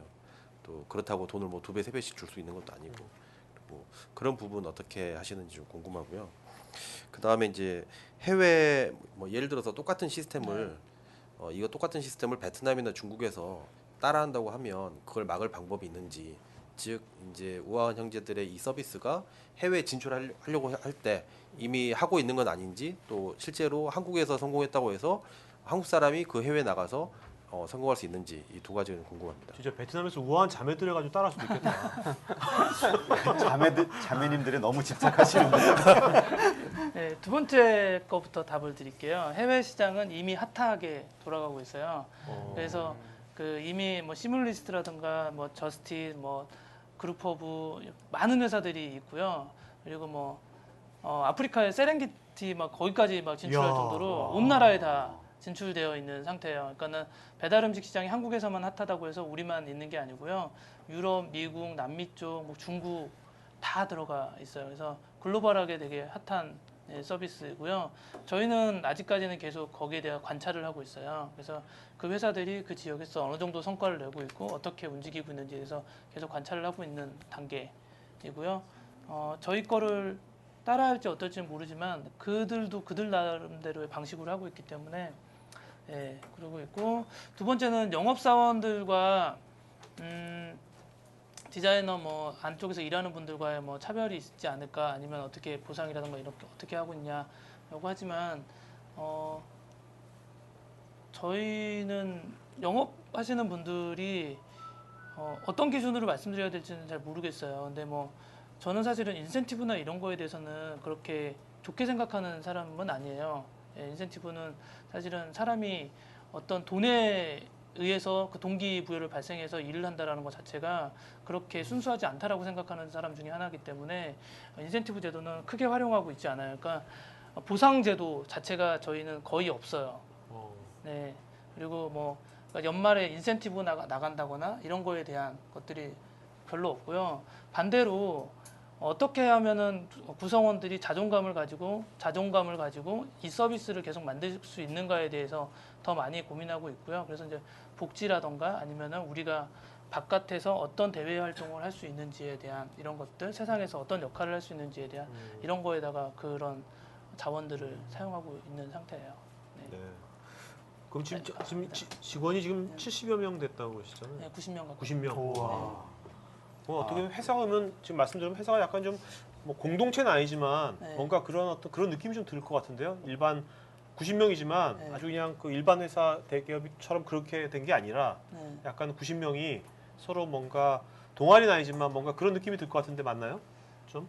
네, 그런 분위기도 많이 있어요. 저희가 어. 이제 라인으로 단체 채팅방을 해요. 네. 매일매일 그냥 거기서 여러 가지 일들이 아까도 막 계속 올라오는데 뭐 어디가 뭐 배달 뭐 누가 치킨 시켰는데 이게 왔어요. 뭐 엘리베이터에 뭐가 기능이 새로 생겼어요. 뭐 화장실에 뭐 변기가 막혔어요부터 해가지고 수많은 이야기들을 거기서 이제 잡담처럼 하고 있고요. 되게 재밌게 네. 진행되고 있죠. 네. 네.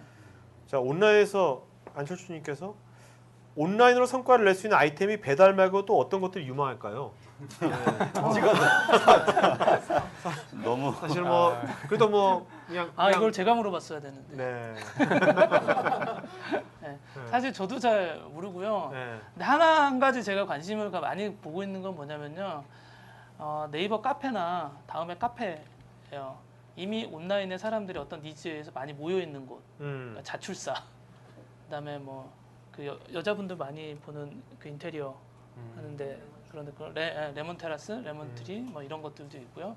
네, 그다음에 뭐 하여튼 되게 많은 것들이 거기서 피터팬의 다락방 구하기 네. 뭐 이런 것들부터 해서 이미 사람들이 기존부터 온라인에서 어떤 것들을 하기 위해서 모였던 것들이 있어서 그거를 잘 분석해 보면 네. 좋은 서비스가 나올 수도 있지 않을까. 네. 그 지금처럼 어떻습니까? 지금 대표님처럼 배달 사업은 원래 오프라인이었잖아요. 네. 오프라인에다가 뭔가 이렇게 스마트폰으로 이렇게 같이 융합시켜 가지고 네. 하는 것들이 그냥 스마트폰 자체에서만 뭐 온라인 아이디어 내 가지고 거기서만 하는 비즈니스에 비해서 어떻다고 보십니까? 그런 것들이 오프라인 융합시키는 것이 훨씬 힘들죠. 훨씬 더 힘들. 네. 근데 만약에 지금 사업을 준비하신다면 스마트폰보다는 그 다음 단계를 준비하시는 게 다음 단계 뭘까요? 스마트폰 다음에 뭡니까? 뭐 웨어러빙 컴퓨팅도 있고요. 네. 네, 그 뭐 구글 글래스도 있을 것 같고요. 네. 그리고 뭐 스마트워치라던가. 그러니까 이 정보 시스템이 어떤 방향으로 바뀌어가는지에 대해서 조금 더 깊이 있게 우리가 살펴볼 필요가 있는데요. 컴퓨터가 방에 있다가 큰 방에 하나 있다가 책상 밑으로 내려오면서 엄청난 변화들이 혁신들이 있었어요. 그 컴퓨터가 내 무릎 위로 랩탑으로 오면서 또 엄청난 변화들 혁신들이 있었고요. 그 랩탑이 노트북이 내 손 안에 담겼을 때 또 엄청난 변화들이 있었어요. 그리고 나서 이제 안경으로 가고 시계로 가고 근데 이것에 대해서 또 하나 생각해 보면요. 이게 이제 디바이스의 관계가 아니라 이것에 대한 정보가 훨씬 더 중요한 거예요. 그러니까 지금은 클라우딩 쪽이 훨씬 더 중요하다고 봐요. 그래서 클라우딩은 또 뭘 하는 서비스인가 보면 인류가 자기 인체에 되게 부족한 부분들을 메꾸기 위해서 계속 무엇인가를 발명을 했거든요. 그러니까 자기가 팔이 짧으니까 창을 만든다거나 달리기를 남들보다 동물보다 빨리 뛸 수 없으니까 자전거를 만든다거나 하늘을 날지 못한 뭐 한다거나 뭐 비행기를 만든다거나 했는데 인류가 개발하지 못한 단 하나의 그 신체가 있는데 그게 뇌라고 해요. 예, 근데 그 뇌의 구조는 뉴런과 뉴런이 되게 많이 활발하게 이게 일어나야지만 되는데 그게 컴퓨터예요. 인터넷으로 연결된. 네. 네, 그래서 많은 디바이스들이 그 뉴런의 역할들을 하고 있는 거고 그래서 사실은 지금은 디바이스에 집착하는 것보다는 클라우딩 서비스 쪽에 어떤 기회들이 있을까를 바라보는 게 훨씬 세상의 변화에 맞춰서 갈 수 있지 않을까 네. 이런 생각을 하고요. 네, 스마트폰은 제가 좀 많이 말려요. 지금 하신다 그러면. 네. 왜냐하면 배달의 민족이 시작됐을 때 2010년도에는 스마트폰은 모든 사람들의 화두였어요. 교회에서 권사님들끼리 어저께 어플리케이션 앱 뭐 받았냐고 말씀 나누고요. 회장님들도 골프 치러 가셔서 김 회장 어저께 내가 이 앱을 받았는데 이거 정말 좋더라 이런 얘기를 했는데 지금은 모든 사람들이 한 달에 어플리케이션을 받고 있는 게 거의 없어요. 네, 최근에 뭐 일주일 사이에 몇 개나 받아보셨냐 생각하시면은 몇 개 없으실 거예요. 이미 그 시장을 좀 어느 정도 선도하고 있는 서비스들이 거기 안에서 많이 일어나고 있고요. 그리고 이미 이 정도 시장이 어느 정도 안착기에 이르렀을 때는 게임에서도 그렇잖아요. CJ EMN이라던가 뭐 넷마블이라던가 이런 큰 서비스에서 게임도 이제 대형 서비스로 네. 만들듯이 자본력과 그 팀워크가 더 많이 필요한 시대로 넘어가고 있죠.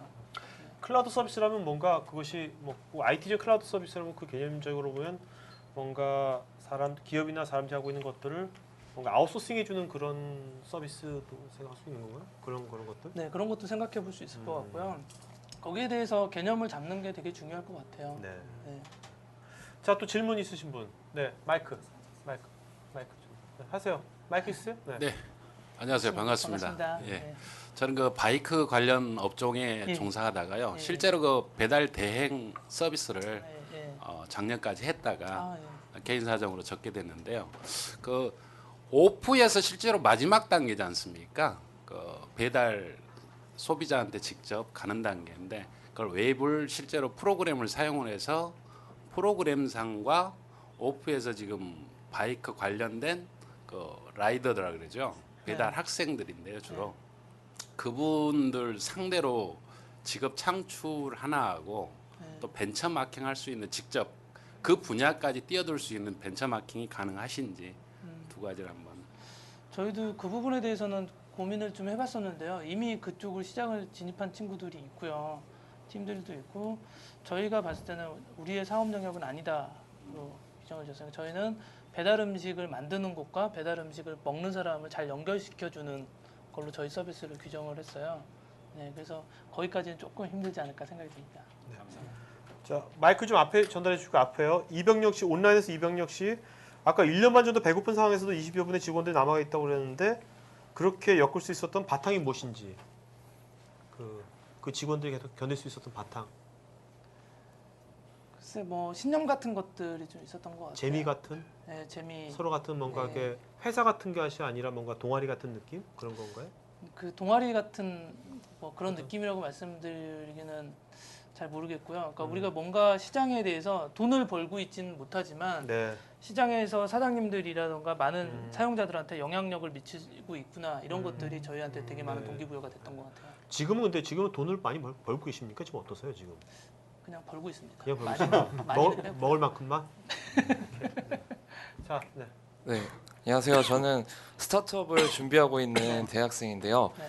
예, 제가 생각하고 있는 스타트업은 댄스 정보 포털을 커뮤니티를 만드는 거예요. 그래서 지금 저희가 동아리 형식으로 뭐 팀을 꾸려서 활동을 진행을 하고 있는데, 네, 이거는 제가 좋아하는 일이고 이제 해야 되는 일이라고 생각을 하는 일인데 갑자기 어떤 투자자분이 오셔서 저희 팀한테 너희가 커피 사업을 해보는 게 어떻겠느냐, 유통과 투자를 다 맡아주겠다 이렇게 말씀을 하셨어요. 그래서 사실은 이런 가치 판단에 있어서 지금 돈이 되는 것을 돈이 되는 사업에 확실한 투자도 확실히 있고 이런 사업에 뛰어드는 것이 좋은 것인지 아니면은 정말 불투명하지만 제가 프라이드를 갖고 있고 해야 된다고 생각하는 일을 하는 것이 옳은 것인지 어떤 시기적인 것도 중요한 거잖아요. 뭐 돈을 먼저 벌고 나서 해야 된다 이렇게 생각할 수도 있는 것인데 그거에 대해서 어떻게 생각하는지 보고 좀 싶습니다. 이상하다. 댄스 동아리에 또 커피볼 또 투자하겠다는 분들 참 이상하다. 네, 말씀해 주시죠. 네. 저도 그게 더 궁금한데요. 네, 왜 그러니까. 벤처 캐피탈이 와서 한번 투자자가 와서 어떤 네. 투자하길래 댄스 동아리에 커피를 잘 타시나요? 아니 그건 아니고요. 저희가 이제 마케팅이나 이런 SNS 쪽에 그 특화돼 있다고 생각을 많이 하셨나 봐요. 그리고 어떤 저희 개인적인 인품이나 이런 것들을 보시고 이제 그 구성을 해보는 게 어떻겠냐 하는 얘기를 하신 거거든요. 네, 지금 마음엔 어떠세요? 하고 싶으세요? 아니면은 어떠세요? 저는 지금 사실 안 하고 싶습니다. 네, 그럼 하지 마세요. 네, 감사합니다. 그런데 이제 제가 하나 더 말씀드리고 싶은 거는 사실 자기 내면에 있는 목소리를 듣는 게 제일 중요한 것 같고요. 인생이 되게 많은 선택에 의해서 이루어진다라고 생각하지만 실제로는 선택하고 나서의 그 일에 대한 태도에 의해서 훨씬 더 중요한 것 같아요. 그러니까 뭐냐면 내가 아무리 좋은 조건에서 이 일을 선택했더라도 계속 다른 것들에 대해서 미련이 남고 저걸 했었어야 되는데 이런 생각을 가지고 있으면은 아무리 좋은 조건에서도 성공할 수 없어요. 근데 정말로 안 좋은 상황에서도 내가 이걸 선택하고 나서 모든 걸 다 버리고 나는 이것을 최선으로 다해서 잘 할 수 있다라는 자신감이 있으면은 할 수 있다라고 생각이 들어요. 네. 예, 저기 말씀 잘 들었습니다. 근데 아까 질문하신 그 분을 보니까 내가 보기엔 투자하시겠다는 분이 의도가 약간 이상한 것 같아요. 별로 안 그렇지 않은 것 같아요. 아무튼간에 뭐 그런 것 같고요. 지금 보니까 그 다른 회사에 비해서 제가 보기에는 투자를 좀 잘 받으신 것 같아요. 뭐 엔젤 쪽에서도 받았고 펀엔젤스 그다음에 VC라든가 실리콘밸리 쪽에서 투자를 받았다는데 그게 쉬운 것 같지는 않은데 근데 그 투자자들이 보면 투자할 때 그냥 투자한 것이 아니라 그 회수하는 거를 바라보고 투자를 하는 거잖아요. 그러면 제가 보기에는 또 투자 기간도 있고 그 VC들이 그러면 어차피 회수를 하기 위해서 뭐 어차피 이제 현재 시점에서는 어느 정도 안정화됐고 그러면 뭐 영업이익도 어느 정도 발생이 되는지 궁금하고요. 향후에 그런 투자자들한테 어떻게 보상할 건지 그런 거에 대해서 한번 플랜을 한번 듣고 싶거든요. 네. 실례지만 어떤 일을 하세요? 저보다 VC 그런 쪽 일을 쪽에 하고 좀 있습니다. 그런 쪽에 일을 하고 계시군요. 예, 뭐 주로 그 펀딩 쪽에 일을 좀 하고 있기 때문에 제가 관심이 좀 많죠. 되게 전문적으로 여쭤보셔서 땀이 났습니다.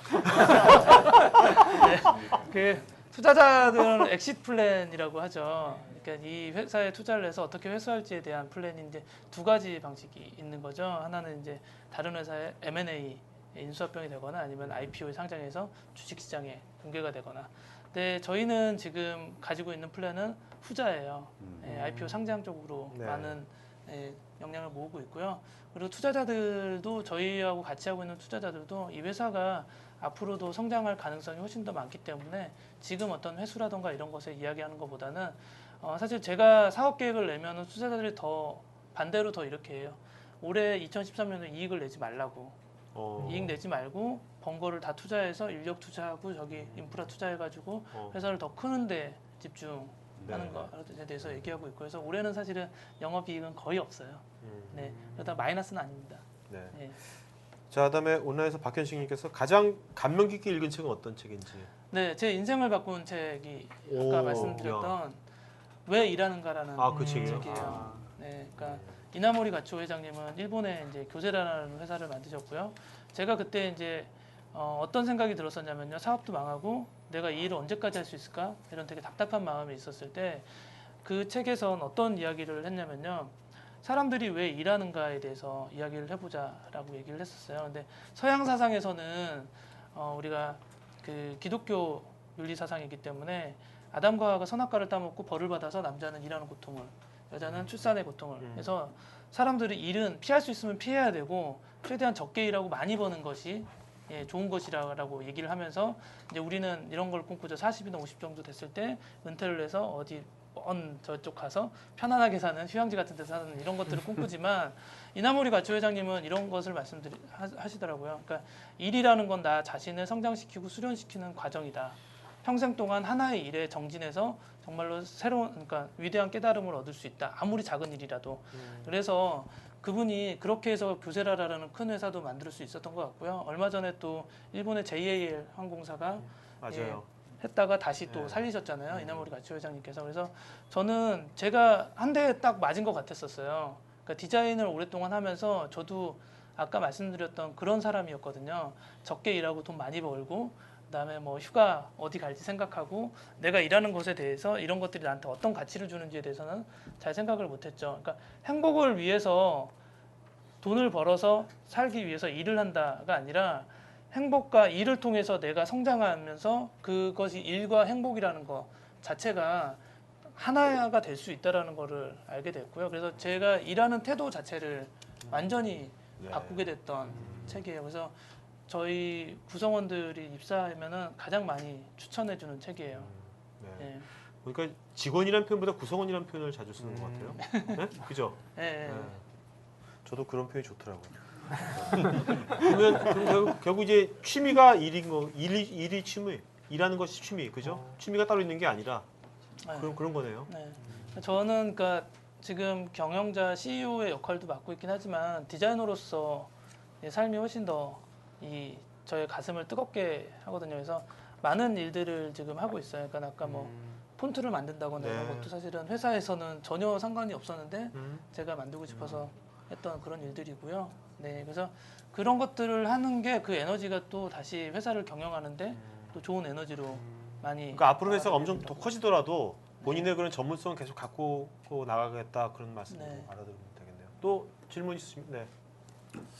예, 대표님 그 설북 열차 때도 뵙고 싶었고 여러 번 시도했는데 직접 가까이서 뵙기는 처음이라서 오신 건 아니었군요. 갔는데 그쪽 칸에는 안 갔습니다.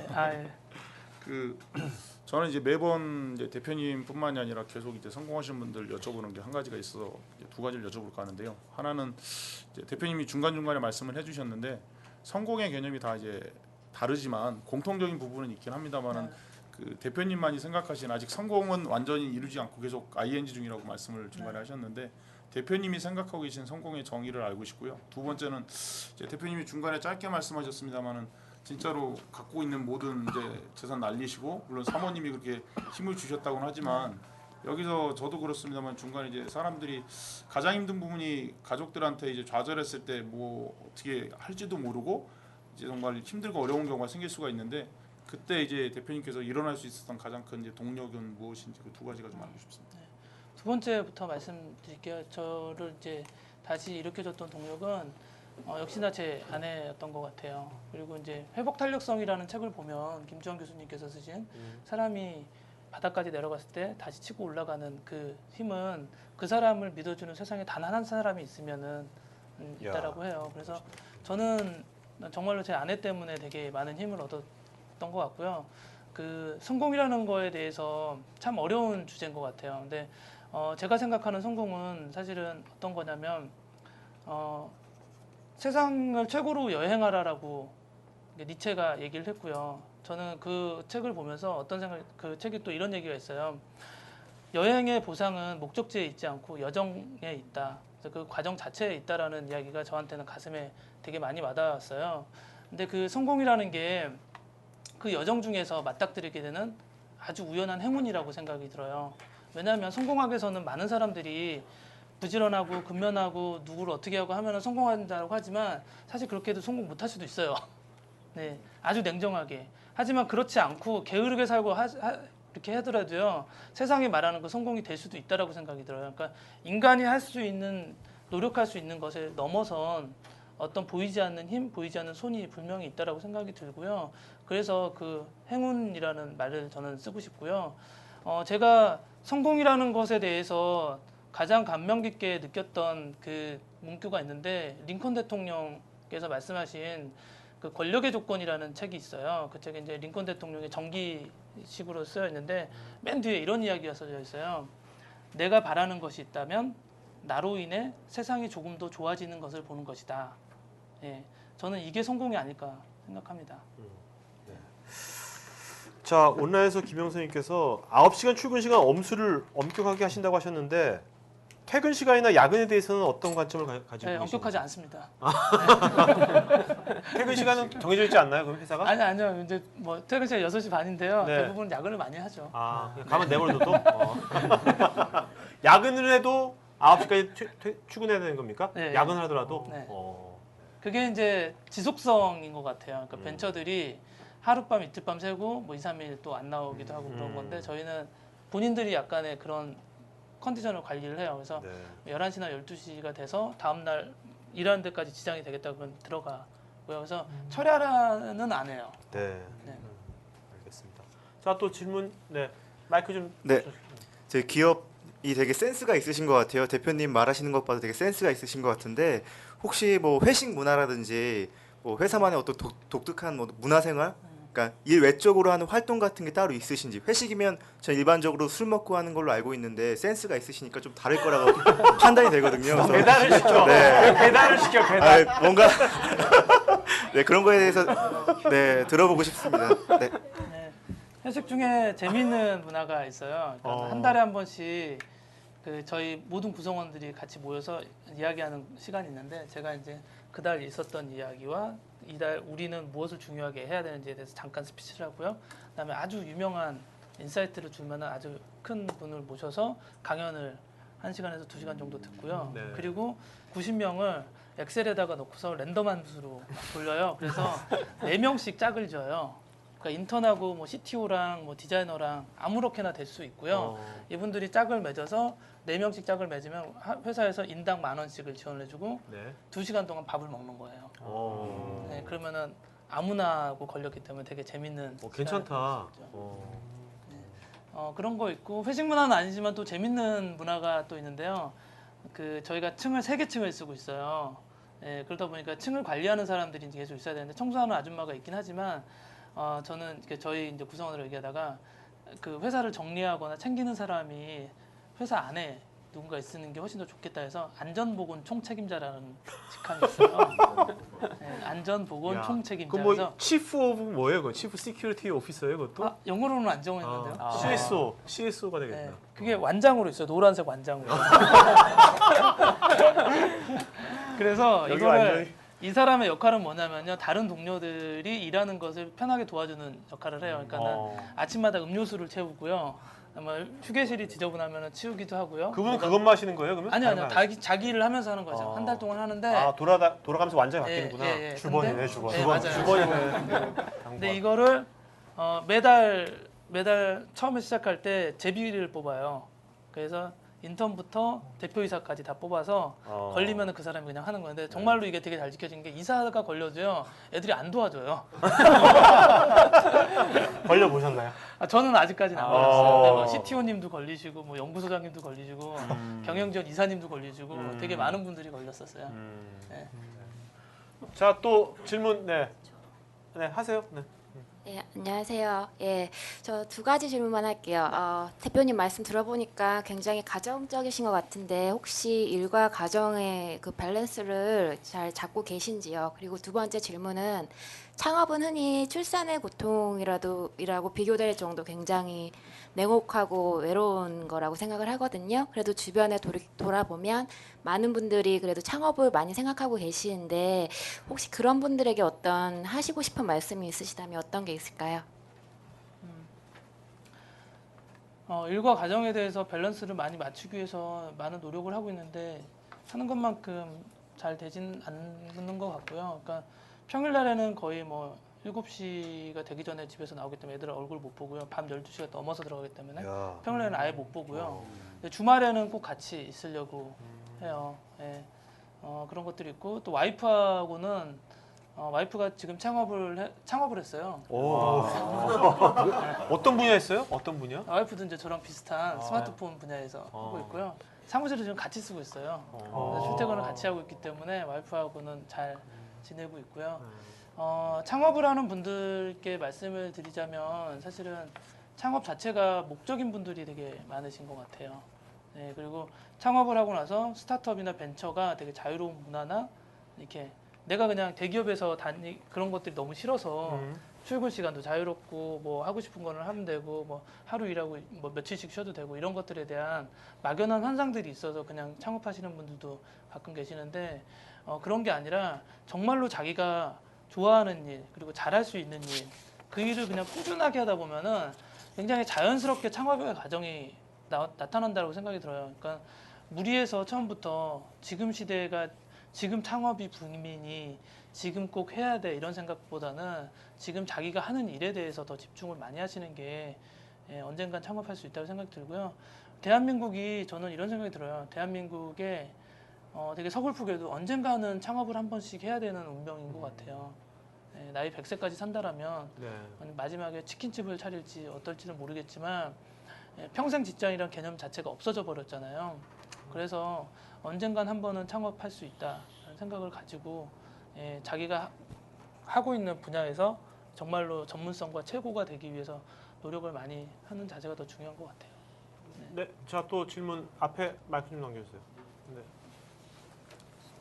예, 아까 그 사업 아이템을 찾을 때 네이버 카페를 참조하면 좋다고 하셨잖아요. 네. 근데 중고나라가 지금 회원수가 1,100만 명 정도 되더라고요. 네. 근데 그 이유가 이제 수수료 없이 거래를 할 수 있기 때문이거든요. 그래서 생각한 게 수수료 없이 거래를 하면서 이제 안전한 거래까지 가능한 그런 플랫폼을 구축할 수 있는 어떤 해결책이 있을까요?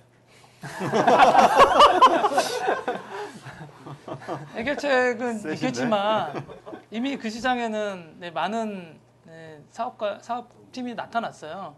그래서 지금 들어가기는 조금 어렵지 않을까 싶어요. 지금 그 이니 P2P 말고는 또 없는 것 같던데 혹시 있나요? 다른 또? 많은 걸로 알고 있습니다. 네, 판다마켓도 있고 그다음에 뭐 저 어디죠? 그 퀴켓에서는 번개장터, 번개장터 굉장히 잘 하고 있고요. 이미 그 시장은 그 플레이어들이 포화 상태예요. 그래서 진입하지 않으시는 게 한번 찾아보겠습니다. 자 온라인에서 안철수님께서 뭐 고전적인 질문이지만 좋아하는 일과 잘하는 일 중 창업에는 어떤 것이 더 중요하다고 생각하십니까? 창업할 때 좋아하는 일과 잘하는 일. 잘하는 일이 더 좋은 것 같아요. 아 창업할 때? 네. 왜요? 좋아하는 거 정도는 취미로도 할 수 있지만 사실은 성과를 내는 건 사업이라는 거는 성과를 내야 되고 수익을 내야 되기 때문에 좋아하는 것만으로는 힘든 것 같고요. 네. 근데 잘하는 것은 충분히 좋아할 수 있는 것 같아요. 내가 잘하면 사람들이 잘한다 해주면 더 좋아지잖아요. 그래서 잘하는 일을 하는 게 훨씬 더 낫지 않을까 싶습니다. 오케이. 자 또 질문 네. 예, 관점을 디자인하라 그 책에 보면 이제 배달의 민족 이야기가 이렇게 나오는데 거기서 이제 그 박용우 그 관점 디자이너님께서 가장 이제 그 일을 도와주기 전과 후가 어떤 게 가장 많은 효과를 얻으셨는지 그게 궁금합니다. 그 전에 이제 홍보를 해주기 홍보를 어떤 맡아주고 또 이렇게 좀 관점을 이렇게 디자인해 주셨잖아요. 그 이전과 이후의 어떤 가장 큰 변화라든지 차이에 대해서 간략하게 그게 되게 궁금했었거든요. 정말로 그분이 일은 하는가 이런 질문.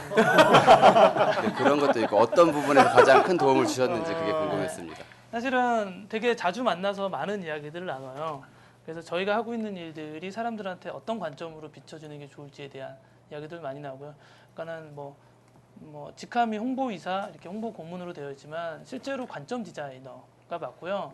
그래서 저희가 하고 있는 일에 대한 관점 같은 것들을 많이 바꾸고 있으니까 실례로 하나가 뭐냐면 배달의 민족은 그 전에 21세기 최첨단 찌라시라는 캐치프레이즈 있었는데 이거를 배달 습관을 바꾸는 앱으로 해서 유저 입장에서 정말로 어떤 것들이 베네핏이고 어떤 걸 해야 되는지에 대해서 같이 고민하면서 바꾼 사례들도 있고요. 많은 것들을 해주시고 계십니다. 네. 감사합니다. 지금 박용호 지사님 말 나왔으니까 그분도 북포럼에 나왔었었는데 그분은 지금 열 몇 개 회사에 어떻게 보면 이제 홍보 고문도 하시잖아요.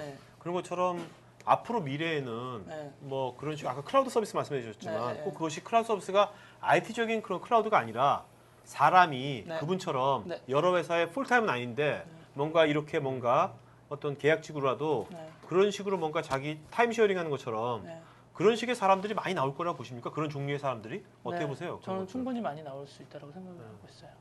저 개인적으로 저는 이제 그런 삶을 살면 재밌겠다. 저는 제 개인적으로 저는 풀타임 어디 진짜 매여 있는 것보다는 그게 훨씬 더 재밌을 것 같은 생각이 들어요. 저는 개인적으로. 유망할 것 같습니까? 어떤? 네. 그 분야 전문성이 있다라면 충분히 유망할 것 같아요. 고피디님도 가을 타시는. 자, 또 질문 있어요? 질문. 질문. 아까 뭐 아, 창업 네. 관련해서 다시 네, 네. 말씀해 주셨는데요. 네. 제가 요즘 창업이 좀 유행이니까 이제 그런 거 관련해서 이제 조언해 주시는 분들이 뭐 좋아하는 일이면 꼭 도전해 봐라. 또 실패하더라도 거기에서 꼭 남는 게 있을 거다. 이제 이런 말들이 많이 있잖아요. 근데 좀 저는 거기서 좀 약간 반대 방향이거든요. 특히 이제 대학생들 창업하는 것들 보고 이제 이런 모임이라든지 아니면 제 아는 후배들 이렇게 만나서 얘기를 해보면 자금이라든지 자기가 배우는 거라든지 하물며 어떻게 인사하고 어떻게 옷을 입고 어떻게 명함을 주고 받고 이메일 아까 말씀하신 것처럼 회사 1, 2년 차도 이메일 어떻게 쓸지 몰라요. 수고하십시오라고 해야 될지 고맙습니다라고 해야 될지 감사합니다 해야 될지 모르는 그런 상황이거든요. 그래서 대학생인데 정말 자기가 어떤 특출난 어떤 나는 예를 들어 빅데이터를 분석하는 기술이 있어 이런 류의 어떤 기술 창업이 아닌 일반적인 우리가 생각하는 이런 서비스 참 잘 되지 않을까? 나도 한번 만들 수 있지 않을까? 해외에서 되는데 뭐 우리도 한번 해볼까? 이런 류의 어떤 그런 창업을 고민하는 대학생들에게 어떤 말씀을 해주실지 혹시 제가 생각을 잘못하고 있는 걸 수도 있으니까 그런 분들에 대해서 기본적으로 약간의 부정적인 생각은 가지고 있으신 것 같아요. 네, 저는 아직 그렇죠. 준비되기 전에 시작하는 게 좀 다소 옆에서 불안해 보이시기도 하고요. 네. 네. 제 경쟁자이기도 하고 네. 부럽기도 하고 사실은. 네. 근데 그런 생각은 좀 드는 것 같아요. 그러니까는 그 세상을 바꾸는 사람들이거나 뭔가 시작하는 사람들이 그러니까 어른들이 보기엔 저 친구는 되게 불안해 보이지만 사실은 어른들도 그 나이 때는 그 사람들보다 더 불안했었거든요. 그러니까 저도 지금 사실은 20대 대학생들이 뭔가를 한다라고 얘기해 와서 저한테 막 질문을 해보면은 내가 저 나이 때는 저런 생각을 했었을까라는 생각이 들 정도로 깜짝깜짝 놀랄 때가 있어요. 근데 그 어떤 게 정답일 수는 없을 것 같아요. 그런데 그 친구들의 열정과 그다음에 가능성은 어디서든 나올 수 있다라고 생각이 들기 때문에 해보는 것 나쁘지 않다라고 생각이 들어요. 근데 분명한 건 그 친구들이 잘못했을 때 거기에 대한 책임도 져야 된다라는 것에 대해서 그건 분명하게 얘기해주고 싶어요. 네. 예, 추가로 제가 질문 하나만 더 드릴게요. 저도 이제 그런 질문 한번 해보고 싶었는데 지금 사실 이제 정부 차원에서도 그렇고 지금 취업이 잘 안 되기 때문에 뭐 창업을 많이 이렇게 얘기를 많이 하는데 제가 보기에도 뭐 생계형 창업보다는 성장형 창업이 돼야 된다는 게 맞는 것 같고요. 근데 왜냐면 그 시점이라는 것을 지나가면 다시 돌아오지가 않잖아요. 전문 청년들한테 그런 도전 의식을 가지고 창업하는 건 좋은데 그것이 이제 잘못됐을 경우가 더 많잖아요. 네. 잘 됐을 경우보다. 그랬을 때 그 책임을 지는 사람이 하나도 없거든요. 그런 부분이 있어가지고 청년 창업도 신중해야 될 필요가 있다. 도전하는 건 좋은데 전 그런 생각을 가지고 있는데 뭐 그런 측면에서 어떻게 생각하시는지.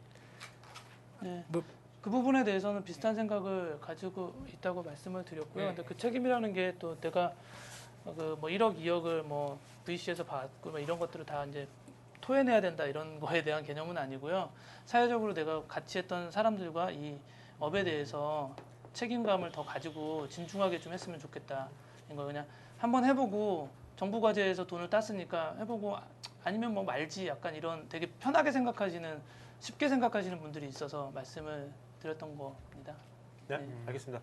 자, 그러면 오늘 질의응답 여기까지 하겠고요. 네, 자, 그 다음 이번 달 10월 이제 CEO 토크 지금 진행 예정 방송이 다음 주는 저희 스킨케어 글로벌로 뻗어난 스킨케어 쪽에 닥터형이라는 회사의 그 최경화 CEO님입니다. 네, 그다음에 10월 20일 날은 천연 샴푸 비누 개발사 하모하모 김영태 CEO님. 태권도 7단이에요. 네. 벌써 사진에서 풍기시는 메모가 7단 좀 보시죠. 그다음에 10월 28일은 글로벌 공장 자동화 부품 전문 기업 KC전공 박덕규 CEO님. 네. 자, 여러분 그래서 그 오늘 봤지만 네. 앱으로 피자 같은 거 시켜주시는 네? 앱으로 피자 시키는 네네. 아, 주문 들어왔어요. 아, 지금 피자 시켰어요 지금요? 네. 얼마나 빨리? 네, 여러분 이따가 피자 네, 우리 먹는 거예요 우리.